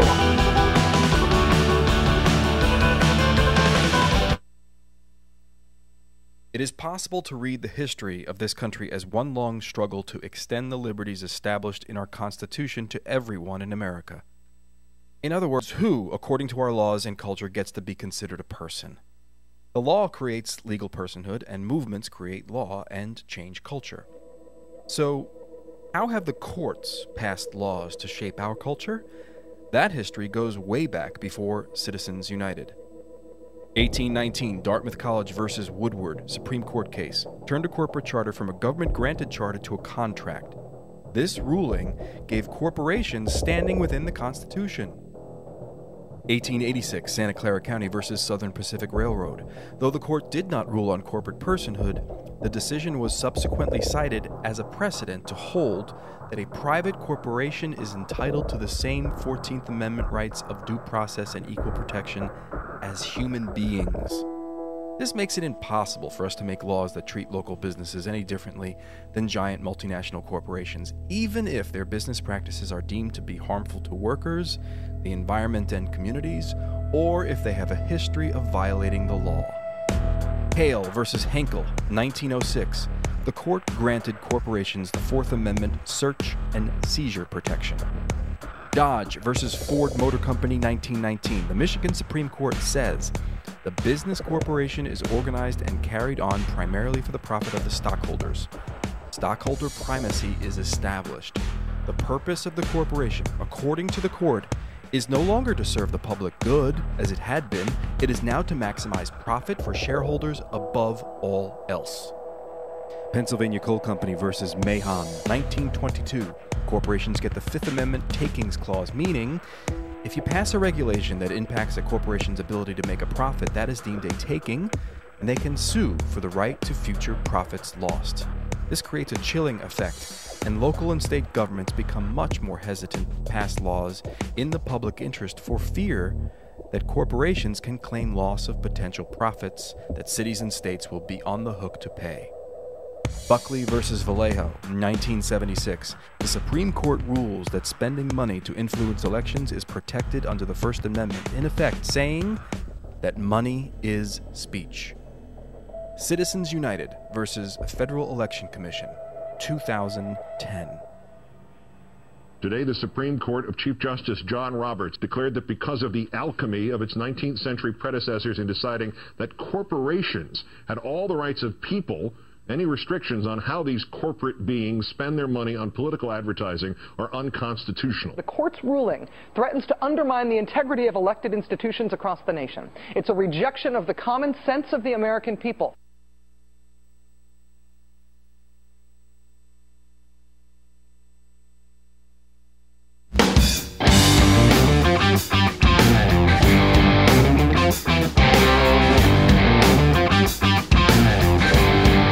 This is the Bill Press Show. Here we go at 12 minutes now before the top of the hour. Senator Sherrod Brown at the top of the next hour here. Right now, Cindy Boren is here from the Washington Post, WashingtonPost.com, and her sports blog. Cindy, always good to see you. Thanks for coming back in. Before we move on, speaking of NFL, there's a lot of talk about the Cowboys and the Packers game Sunday. It was so sad. I know. And Des Bryant was crying. Des Bryant, wide receiver, got in a little trouble because he left the field too early. And yesterday, he finally explained why he felt he had to leave the field. Losing like that, that's hard. I know I'm a very emotional player. You know, I've always been that way, and I got to do a better job of, controlling, my emotions, I feel like there was no way I could sit there and watch them need a ball and shake any one of those players' hands. He just couldn't do it. He just couldn't stand there and shake the hands of those players. Crying in football. Right, come on, man. How big is this guy? He's one of the baddest wide receivers.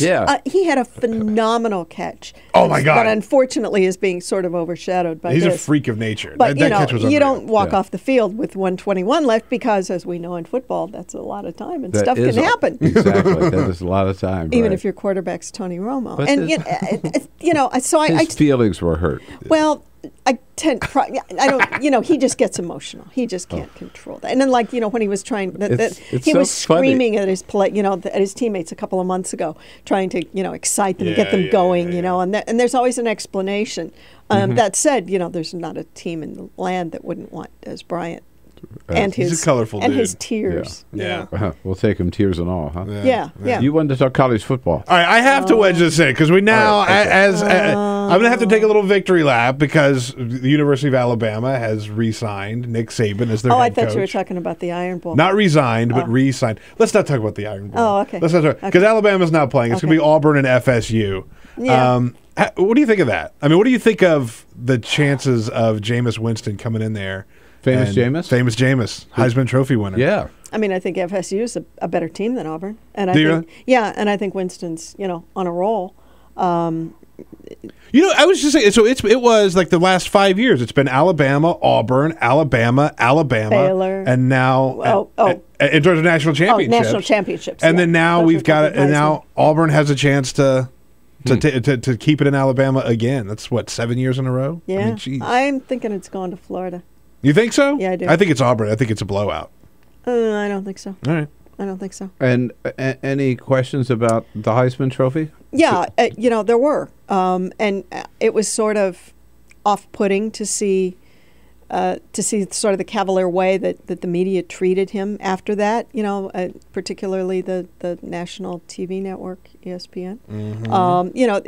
It was almost like, well, you went through this hardship, and I understand that there wasn't enough evidence to charge him, and I'm not declaring him guilty here, but, it would be probably nice if he were a little more, if they had been a little less flippant about it. I think CBS canceled an interview with him. They were going to have him on, and CBS said no because Winston's people said, we need to see every question you're going to ask, and we'll approve them. Right. And he walked off on another one. So it's a little early in the game for him to be making those kind of demands. Well, and I think it's a little early in the game to even be talking about it. I just say I'd have had a lot more respect for him, and if he just and I guess he did. In fairness to him, he did say, I'm not going to talk about it. But some of the college football reporters moved on rather quickly. It's like, oh, well, this was such a hardship for you. Well, yes, it was. But, there's also a victim in this as well. Right. Don't have a lot of time Allegedly. left. But there have been questions coming up at the White House briefings lately about the Sochi Olympics. That we seem to be ignoring them.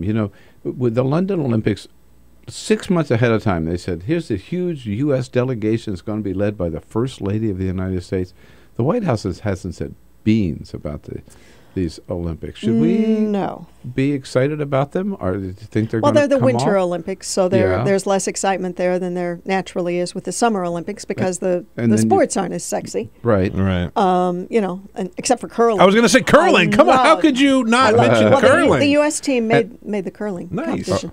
Right. But I mean, there is an issue, and no one knows exactly how that's going to play out with the anti-gay with the stance anti-gay stance, in Russia. right? Yeah, and even though they say gay athletes are going to be welcomed and everything, I mean, the more you read about in the media and then the politicians in Russia, all this anti-gay inflammatory rhetoric, you just wonder. It's going to be interesting to see if there's a moment like there wasn't it 1968 with the track athletes with the black glove.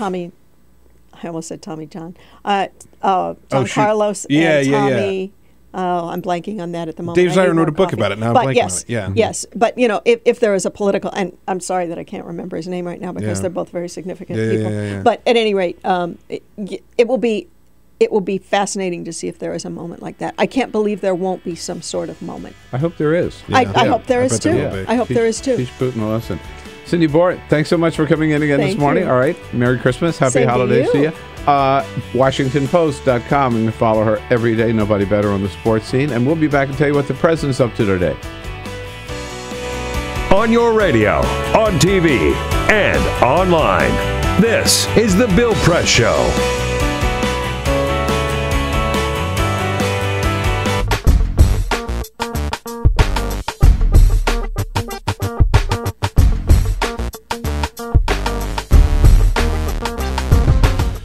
Hey, here we go on a Tuesday morning. Hey, if you thought the first 2 hours were good, wait till you see hour number 3. But of course, you can't see it on Free Speech TV.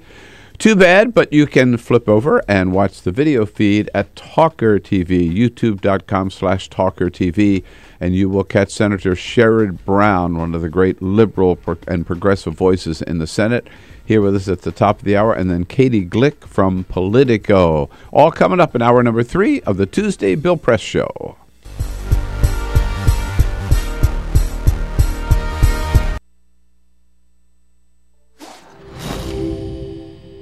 In the early 20th century, the war to end all wars didn't end war at all. It stoked the fires of change. A traumatized world was ripe for change. The world was ready for modernism. Modernists wanted to forget history, or at least reinterpret it.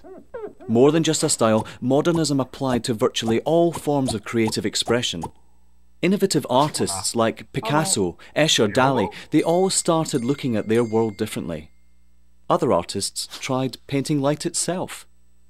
These were the Impressionists. Surrealists went a bit further. We had entered the age of the isms. Cubism, symbolism, futurism, constructivism. All these new modern ways of looking at the world blew people away. When it came to architecture, modernists were intrigued by emerging technology. Concrete, glass and steel featured heavily in their buildings. Modernists believed that they could design a better society. Ornamental indulgence was considered a frivolous waste of effort. They thought function should always dictate form, and that mankind's intelligence, creativity and capability for radical thinking should be celebrated. Take the Russian inventor Georgy Krutikov. He suggested an idea for a city held aloft by electrical currents. This at a time when there was barely enough wattage to keep the lights on. Not everything they designed was a resounding success. But you could argue modernism was the single most influential movement of the 20th century. From house music to housewares, tables and chairs to graphic design, all have been created by the aesthetics and ideas of modernism.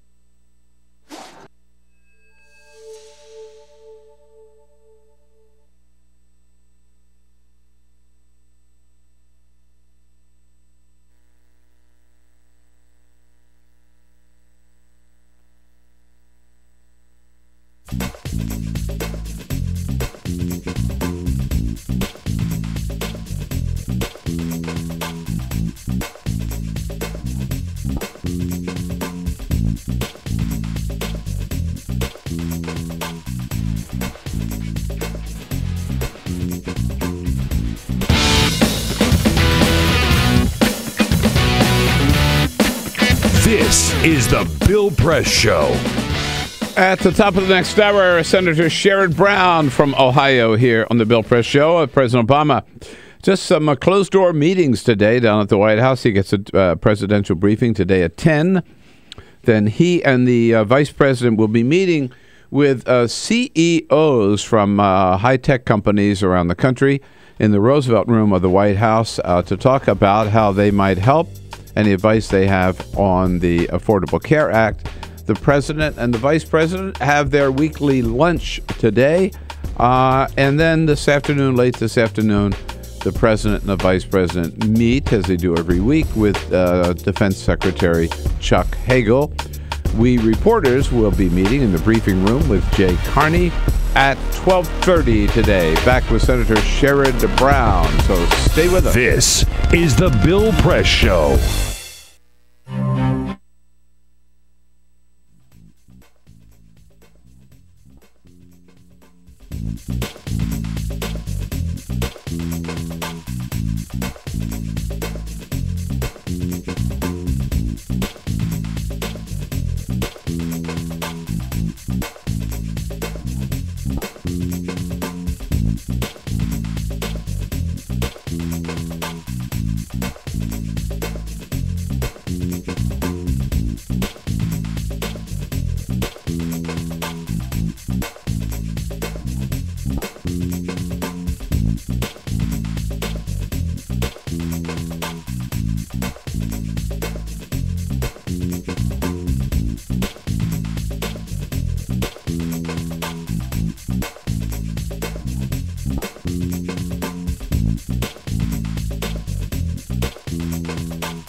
broadcasting around the nation, on your radio, on your TV, and online. This is The Bill Press Show. Mega Millions now up to $586 million. If you don't have a ticket, there's no way you can win it. Yeah, a few more hours to buy one. Hey, good morning, everybody. What do you say? This is not your Mega Millions show, but we're excited about it. This is the Bill Press Show. We're also excited about what's in the news today, and we can't wait to tell you about it. If you haven't already heard, we'll bring you up to date on the latest here from Washington, D.C., where the Senate will be taking its first procedural vote. They need 60 votes to proceed with debate on the budget compromise reached between House Budget Chair Paul Ryan and Senate Budget Chair Patty Murray. It looks like they will have those 60 votes. 2 or 3 more Republican senators yesterday said they will vote for it. Also, keeping our eye on the fact that a federal judge here in Washington, D.C. yesterday said that NSA's massive phone collection data program that Edward Snowden talked about is blatantly unconstitutional, and he thinks it ought to stop. So lots to talk about. Let's get into it. That's why it's good to have you with us this morning. On the Bill Press Show, you can sound off and give us your comments, ask questions, your comments or whatever at 866-55-PRESS, our toll-free number. We also look forward to hearing from you on Twitter at BP Show and on Facebook at facebook.com/Bill Press Show. Couldn't do it without the team here, Peter Ogburn and Lisa Murphy. Hello, guys. Hey, hey, hey. Good morning. Good morning, good morning. Alicia Cruz has the phones covered, temporarily looks like on a coffee run there. And we are not only coming to you on your local progressive talk radio station, but on TawkrTV, our video stream, where you get to by going to youtube.com/TawkrTV. So far, viewers in 133 countries around the world watching our video stream. Very, very excited about that. Good to have you with us. You know, I gotta say, hats off today to this Methodist preacher, minister Frank Schaeffer, Reverend Frank Schaeffer. We heard from him before. He got in a little trouble with the Methodist Church because he performed a same-sex marriage, officiated for his son and his son's partner. Somebody ratted on him to the Methodist Church. He was yanked in and read the riot act to. And he was told he was going to have to basically repent, change his ways, and vow to conduct no more same-sex marriages. Yesterday, Pastor Schaeffer finally came out publicly and said, "No way I can obey that order." I cannot uphold those discriminatory laws and the language in the United Methodist Church's Book of Discipline that is hurtful and harmful to our homosexual brothers and sisters. So the pastor said, I can't abide by those rules. Those rules are discriminatory, and the church is going to have to decide now what to do with me, to defrock me or to let me stand with my principles. They have the power to either defrock me or to keep my credentials in place and thus affirming me as a voice for the LGBT community within the church. Yes, good for him. And, you know, I wish more pastors would do that. I also similarly follow his example. I wish more priests in the Catholic Church would do the same thing and stand up and say, look, I know the Gospels, I know the Scripture, I know Catholic theology. What this particular Catholic Church is asking me at this time to do is wrong, and I ain't going to do it. And then see what happens. By the way, on that note, happy birthday to Pope Francis, who is 77 today. All right. How about that? Yeah. Happy birthday. His birthday is such a special birthday that I bet we have a special birthday song for the Pope today. This is your birthday song. It doesn't last too long. Hey! We might even get the second verse. For Oh, the Pope, no. All right. We could probably do the entire verse. Hang on just a second. Here we go. It doesn't last first too verse. long. Hey! Thank you. Now, my colleagues, the second verse is exactly like the first verse. Don't sing that. Sing it. This is your birthday song. It doesn't last too long. Hey. Happy birthday, Ralph.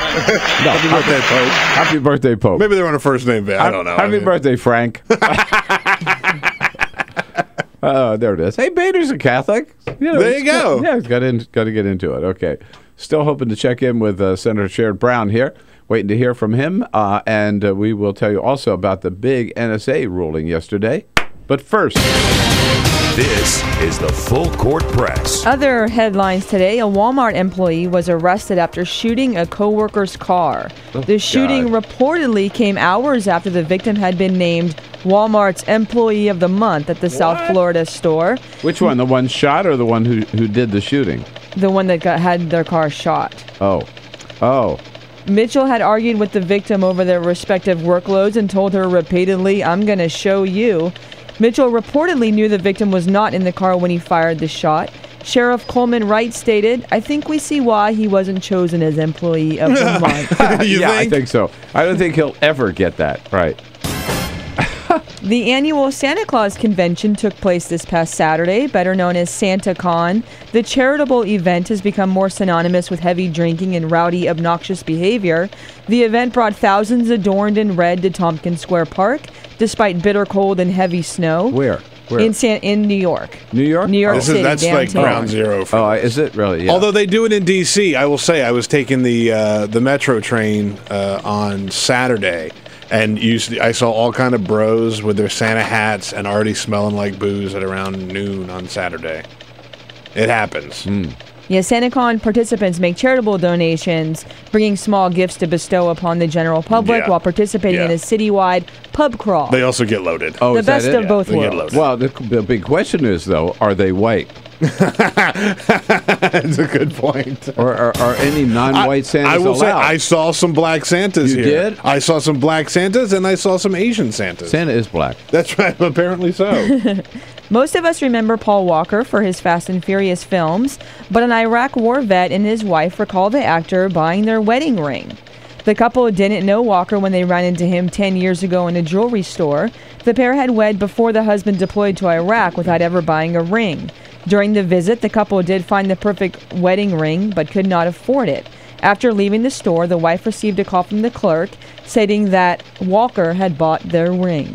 How about that? Yeah. Very nice. Talk about Santa Claus. Yeah, there you go. Yeah. All right. Good. Thanks, Elisa. Yes, indeed. Again, hoping to connect here with Senator Sherrod Brown. Senator, if you're listening, if you're watching. Senator. Call in here. You know where we are, buddy. Yes, you know where we are. But one important,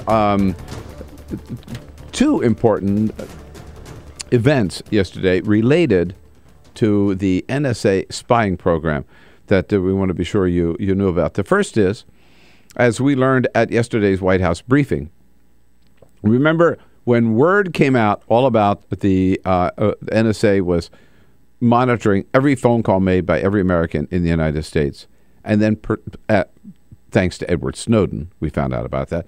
And then when we found out further that the NSA was not only but monitoring our phone calls, but the phone calls of residents of other countries, Germany, France, and Spain. You know, the stuff hit the fan when people found out about that. And then the third wave was to find out that the United States was actually tapping the phones, listening in on the phone calls of several world leaders, including Chancellor Angela Merkel of Germany, who was just reelected, by the way, to a third term as chancellor. When President Obama got that angry phone call from Chancellor Merkel, and also when he started getting so much bad criticism about this, about allowing this program to go forward, which the White House has done nothing but defend, the president appointed a review panel to take a look at our intelligence gathering activities, particularly this monitoring of phone calls here and abroad, and to report back to him. They did, we learned from Jay Carney yesterday. They finished their report, and they presented it to the president on Friday. On Friday, the President's Review Group on Intelligence and Communications Technology submitted its report to the President. And what happens next? Well, I thought they'd submit their report. The report would be immediately released, made public. Jay Carney says, first, we're going to look at it. Over the next several weeks, we will be reviewing the review group's report and its more than 40 recommendations as we consider the path forward. And then, only then, sometime in January, Jay Carney said, will they release this report, which I think is caca. Look, this is important stuff. The American people, now we know what's going on. We have a right to know what this review panel recommended.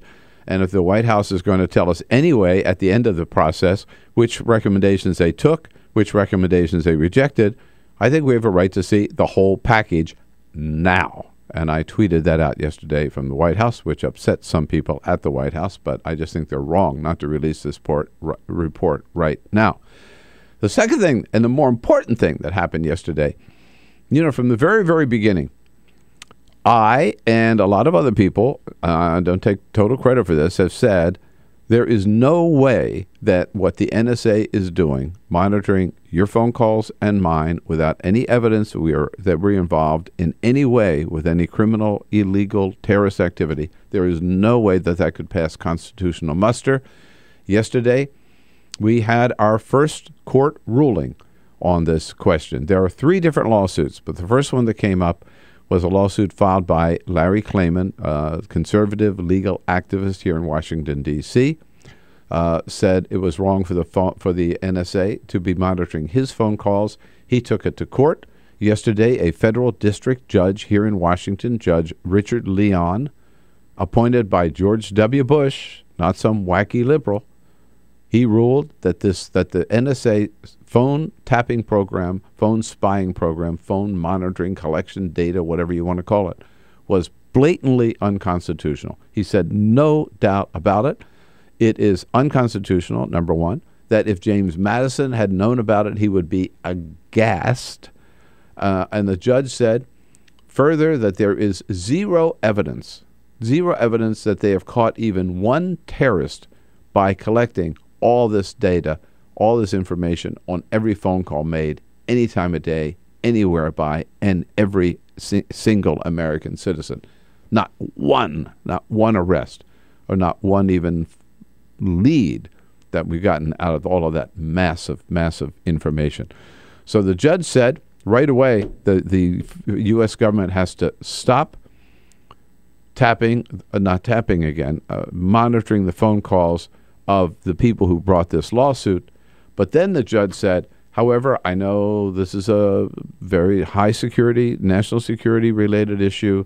I know the government's going to want to protest this, so I will withhold my decision until such time as the government has a chance to appeal the decision. So this is going to play out over the next 6 months. But this is hugely significant because it means that what Edward Snowden told us about, what the NSA is up to, what the White House has defended, at least one federal judge has said is wrong. It is totally unconstitutional. It is a violation of the Fourth Amendment, which guarantees us our right of privacy and guarantees us protection against illegal, unreasonable, unnecessary search and seizure. And boy, if that NSA program doesn't qualify under that heading, I don't know what does. We're going to hear a lot more about this. That unfortunately, I think what the Obama administration will do is they'll go into court, probably take it all the way to the federal court and try to defend this program. I would hope that they'd be smarter than that. I would hope that they would see this as a wake-up call, and President Obama would do what he did once he was a United States Senator, that he would challenge the NSA and he would rein in the NSA because this program goes way, way too far. 866-55-PRESS. You know what it proves? Edward Snowden was right. 866-55-77-377. Don't you think so? I got to tell you, I think they ought to bring Edward Snowden back right now, give him amnesty, and then say, hey, how can we fix this problem that you were the first one to tell us about? And how should we limit what the NSA is up to? 866-55-PRESS. Let's talk about it. Tuesday morning, right here on The Bill Press Show. Seen on Free Speech TV and online on TawkrTV. This is the Bill Press Show.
This is the Bill Press Show.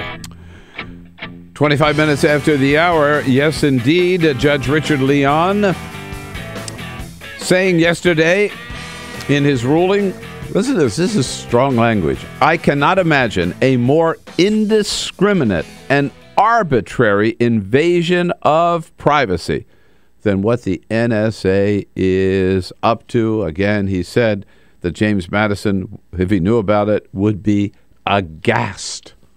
I haven't heard that word in a long time. Not many people use that word. That's a great word. Aghast.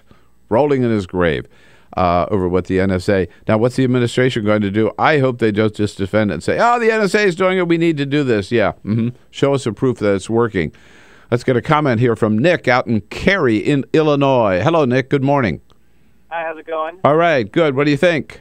Hey, so I think that Edward Snowden should have won Times Person of the Year. Yep, I mean, so do I. Without him, none of this would have even happened. He just discovered so much and shared so much with us, so much information that we never even knew was happening. No, you're absolutely right. You know, it would have happened, but we would not have known what was happening, right, without Edward Snowden. No way. And by the way, Nick, you notice that everything that Snowden said was going on is true. I mean, nobody has denied, right, the truth of what he said. I mean, the documents that he released tell the whole story, and the more we learn that Snowden was absolutely right. And the reason he released this material in the first place is because he knew that it was unconstitutional, right, what they were doing, and he was uncomfortable with it, and he felt that you and I and the American public had a right to know what our government was up to. Exactly. Yeah. So I would say, hey, Nick, thanks so much for the call. I appreciate that. There's even been some suggestion, which I think the administration should take very seriously, that instead of continuing to treat Edward Snowden like a pariah, instead, as Jay Carney again yesterday said, no, he's guilty of sharing secrets and releasing documents, and so he's got to be brought back to the United States and placed on trial, and of course he'll get a fair trial. Baloney, never get a fair trial. What they want to do is bring Edward Snowden back and put him in Guantanamo or put him in some federal prison for the rest of his life. I think what they ought to do, particularly now, is bring Edward Snowden back. Not necessarily don't give him a ticker tape parade down Manhattan, right? But just give him amnesty. And then you know what I would do? I would put him to work. I'd put him to work for the government at NSA or at the CIA and design an intelligence system that does its job but still protects the liberties of all of us American citizens. Katie Glick from Politico joins us next right here on The Bill Press Show. This is The Bill Press Show.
This is the Bill Press Show.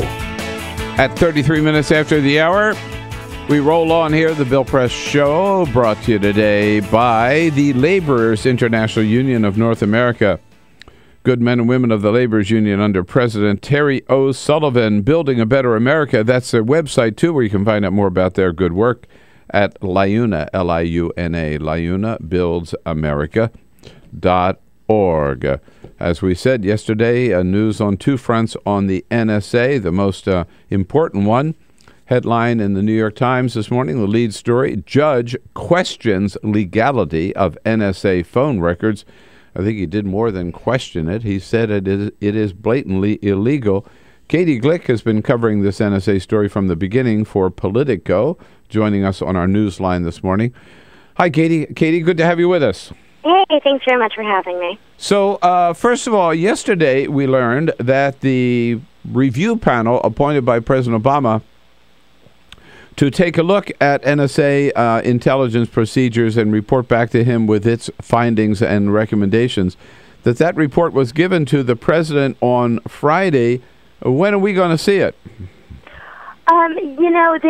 There have been some reports kind of already coming out about what that has indicated, and of course, one of the big takeaways looks like there's some who are interested in seeing kind of a higher standard for some of the data collection that we've been seeing.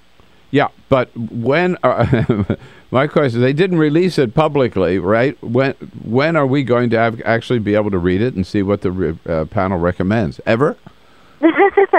I guess we'll kind of have to see as that develops. But I guess, of course, that's ironic because that was sent over a couple days ago, and of course, this all comes in terms of the context of a conversation about transparency. So I know. So very interesting question. I guess that's what I'm getting at. Maybe we need Edward Snowden, who told us about the NSA spying program in the first place, now to release the report on the NSA spying program. Well, certainly the case that, if you took a look at that New Yorker piece, that was pretty big, came out last week. You saw Senator Wyden, and they're talking about how some of the revelations that came out of, those Snowden leaks, that they may have prompted, some agreement that things, in fact, were happening. I'm glad you mentioned that. I was going to mention it, too, that for our listeners and our viewers, if you want to know from beginning to end the whole story about the NSA, nobody has put it together better in a way that only the New Yorker can than Ryan Lizza in this week's New Yorker magazine. It's an incredible piece and really shows the leadership of Senator Ron Wyden, as you mentioned, Katie, on this issue from the very beginning. The other thing that I think that I found very disturbing about Ryan's piece is that it shows that Ron Wyden's partner in the Senate questioning the NSA and dogging the NSA was Barack Obama, who has flipped since he's been in the White House. That's right. The piece is a long, kind of lengthy, in-depth article, but it certainly did address sort of the roles that President Obama and Vice President Biden took on in terms of the data collection or surveillance debate while they were in the Senate. And, of course, since the president has been in the White House, it's become apparent that, some of these programs that were started under President Bush's administration have, in fact, continued. And so, that's something that's certainly raised some questions for him on the left, and then also, from some on the right, led by the likes of people like Rand Paul. Yeah, no, I think it's raised questions by civil libertarians, whether they be on the right or the left. You're right, or Rand Paul, or even like a Larry Klayman, in addition to a Ron Wyden and a Mark Udall and Sherrod Brown and some of the others who've been raising serious questions about this. So there have been three cases filed against the NSA phone collection data program. The first of them was the one filed by Larry Klayman, and the ruling yesterday by Judge Richard Leon, not very happy with it, right? Right, and that's kind of what has really sparked the intensity of this conversation again this week, because he, this district judge from Washington has kind of come out and raised questions about the constitutionality of collecting all of this phone data about everybody. And so, that's really spurred some pretty heated debate. If you take a look at the editorial pages today from places like the New York Times and the Washington Post, that's really driving the conversation. Yeah, I mean, the judge says clearly he believes it is unconstitutional, a violation of the Fourth Amendment. He thinks it ought to stop, particularly for the people that filed this lawsuit. He did stay his decision to allow the government to appeal. So what happens next, Katie, in this? This is hardly the end of the story.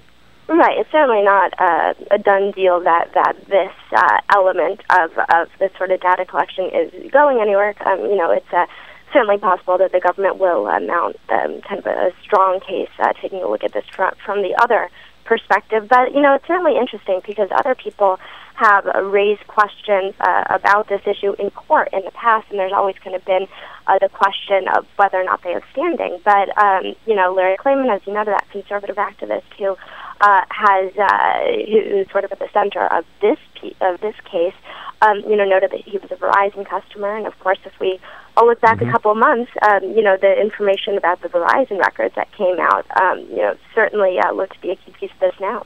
Right, and you have the case filed by the ACLU, which is still pending, and a case. There's I know another organization that is filed that's still pending. So eventually, I guess this will end up with the Supreme Court. But in the meantime, is there any? Again, having read Ryan Liz's piece, is there any indication that the administration may say, boy, we have a judge ruling against us now, right? Maybe we'd better rein in the NSA a little bit?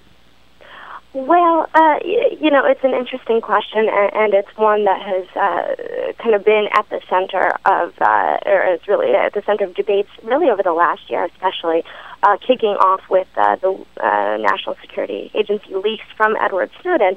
You can probably look to see the White House perhaps commenting further. It's certainly likely that they, are going to continue to be asked about this. But it's been really interesting to see how this has played out over the last several months. I mean, it's really reignited the kinds of debates that we haven't seen kind of with this degree of intensity since September 11th. Yeah, we did for a while, of course, and then I was dismayed when, with the whole flap over, like for the last couple of months, most of the media attention has been on healthcare, on the website, on the problems with it, and suddenly this whole NSA issue and the Angela Merkel phone tapping and everything kind of disappeared, right? Well, now it is back front and center, right? Full bore. With this review committee having completed its work, and especially with this judge's decision. And we mentioned earlier, and we ought to here in this segment too, this is a judge who is not some flaming liberal, right? I mean, he's known as a very conservative judge appointed by George W. Bush, and a very thoughtful judge. Mhm. So, which gives his decision, I think, a lot more weight. And this is not just President Obama, the left that's disappointed with President Obama on this issue. It's conservatives as well. Katie, good work covering this story. Appreciate you joining us this morning. Thank you so much. We'll continue to follow it. Katie Glick, you can follow her work at Politico.com. We'll take a break and come back here with some of the other political news of the day.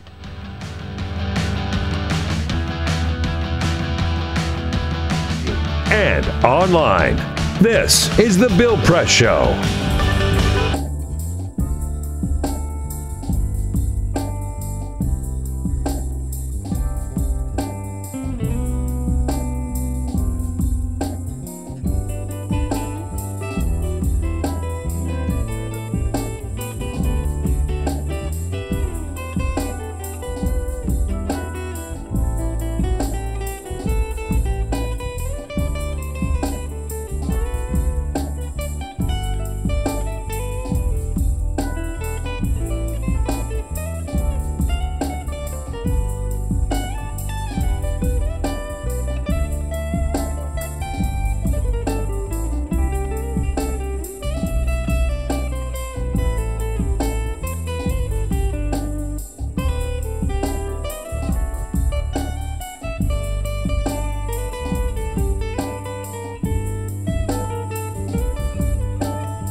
13 minutes now before the top of the hour. Here we are with this Tuesday edition of the Bill Press Show. By the way, Senator Sherrod Brown was not able to join us at the top of the hour because we had a little scheduling confusion there. But he'll be on with us later this week. He's going to be on with us later this week. So either we were off a day or he was off a day. But make no mistake. We're not. We were right on point. We would never make a mistake. I'm not going to blame anybody. All I'm saying is we will be pleased to welcome Senator Brown later in this week. And one final note on that, on the whole NSA spying issue, I really cannot recommend strongly enough the article by Ryan Lizard, the best thing I've read on this about the NSA. It's in this week's New Yorker.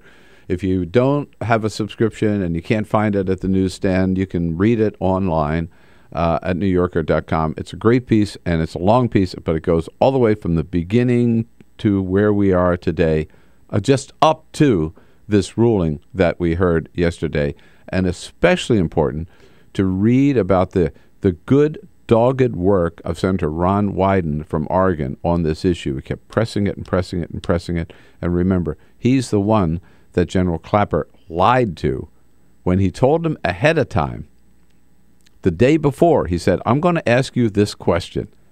Do you collect data on the millions of phone calls made by Americans every day? Something as simple as that question. He told him he was going to ask him that the day before. He asked him the question, and Clapper lied through his teeth. He committed perjury in the United States Senate. If anybody else did that, they'd be in jail today. Senator Clapper is still head of NSA.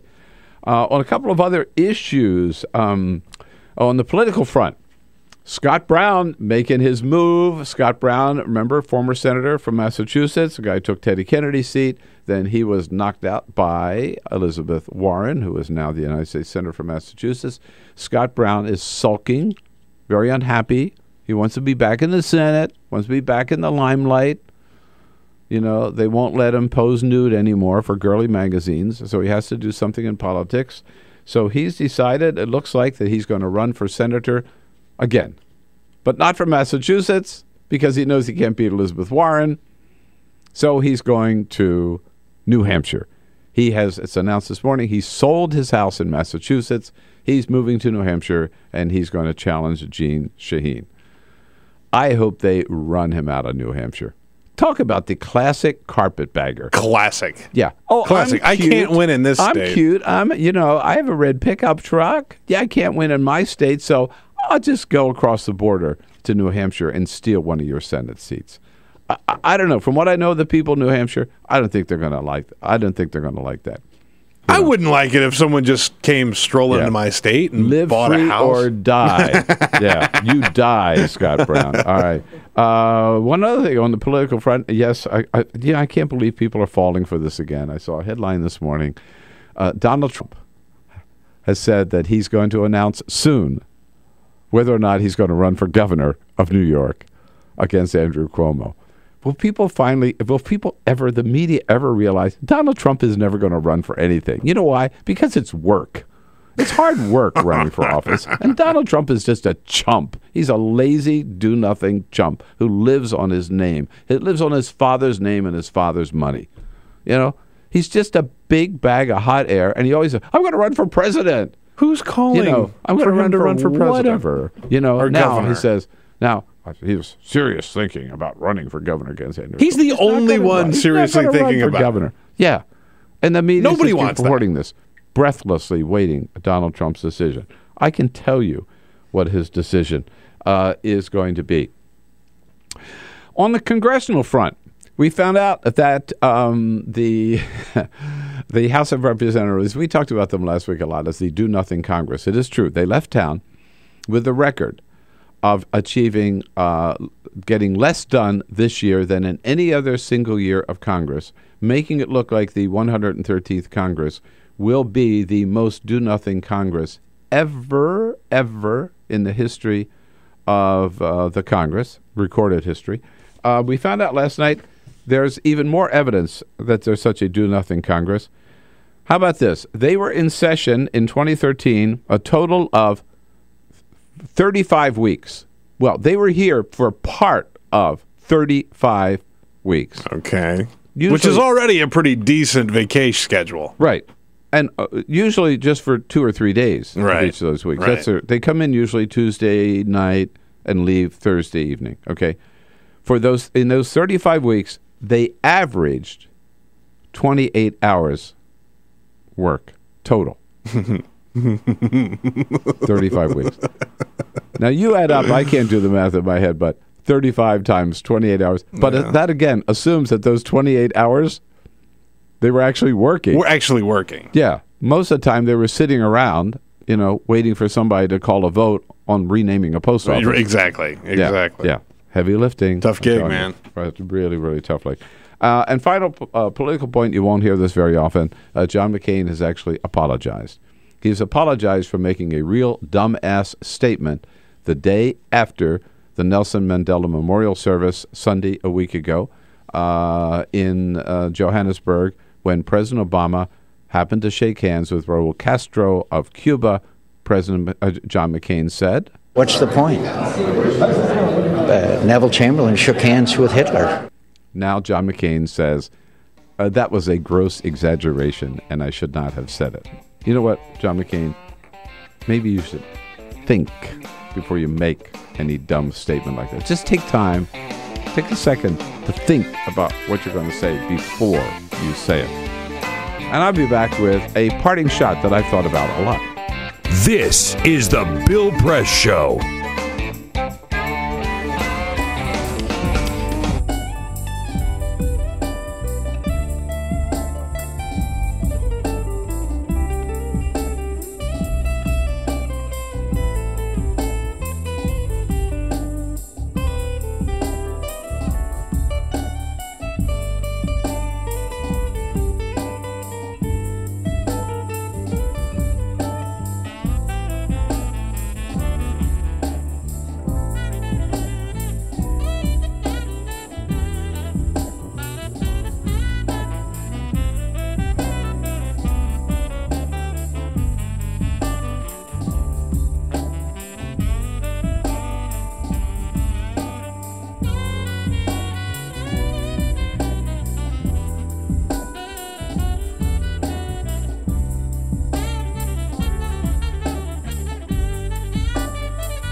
on your radio, on TV, and online.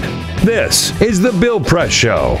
Yeah, we haven't heard much about it lately, but suddenly NSA is back in the news. As we've been talking this morning, yesterday, a conservative federal judge appointed by George W. Bush issued his ruling in the first court test of NSA's massive collection of phone call data, and he didn't make President Obama very happy. U.S. District Court Judge Richard Leon said what NSA is doing is probably unconstitutional. Amassing all that phone data, he ruled, is a clear violation of the Fourth Amendment, which grants us the right of privacy. Leon immediately ordered the NSA to stop collecting phone records and destroy all existing records of those who brought the lawsuit. But then he stayed his order in order to give the government a chance to appeal. I'll tell you what, Judge Leon is absolutely right. If there's good reason to suspect somebody of involvement with terrorists, then it's okay to monitor their phone calls, but snooping on every American is against the Constitution, everything the Constitution stands for. And if anybody should understand that, it's a constitutional law professor named Barack Obama. That's my parting shot for today, folks. Have a good Tuesday. Come back and see us again tomorrow morning. This Have a good one. is The Bill Press Show.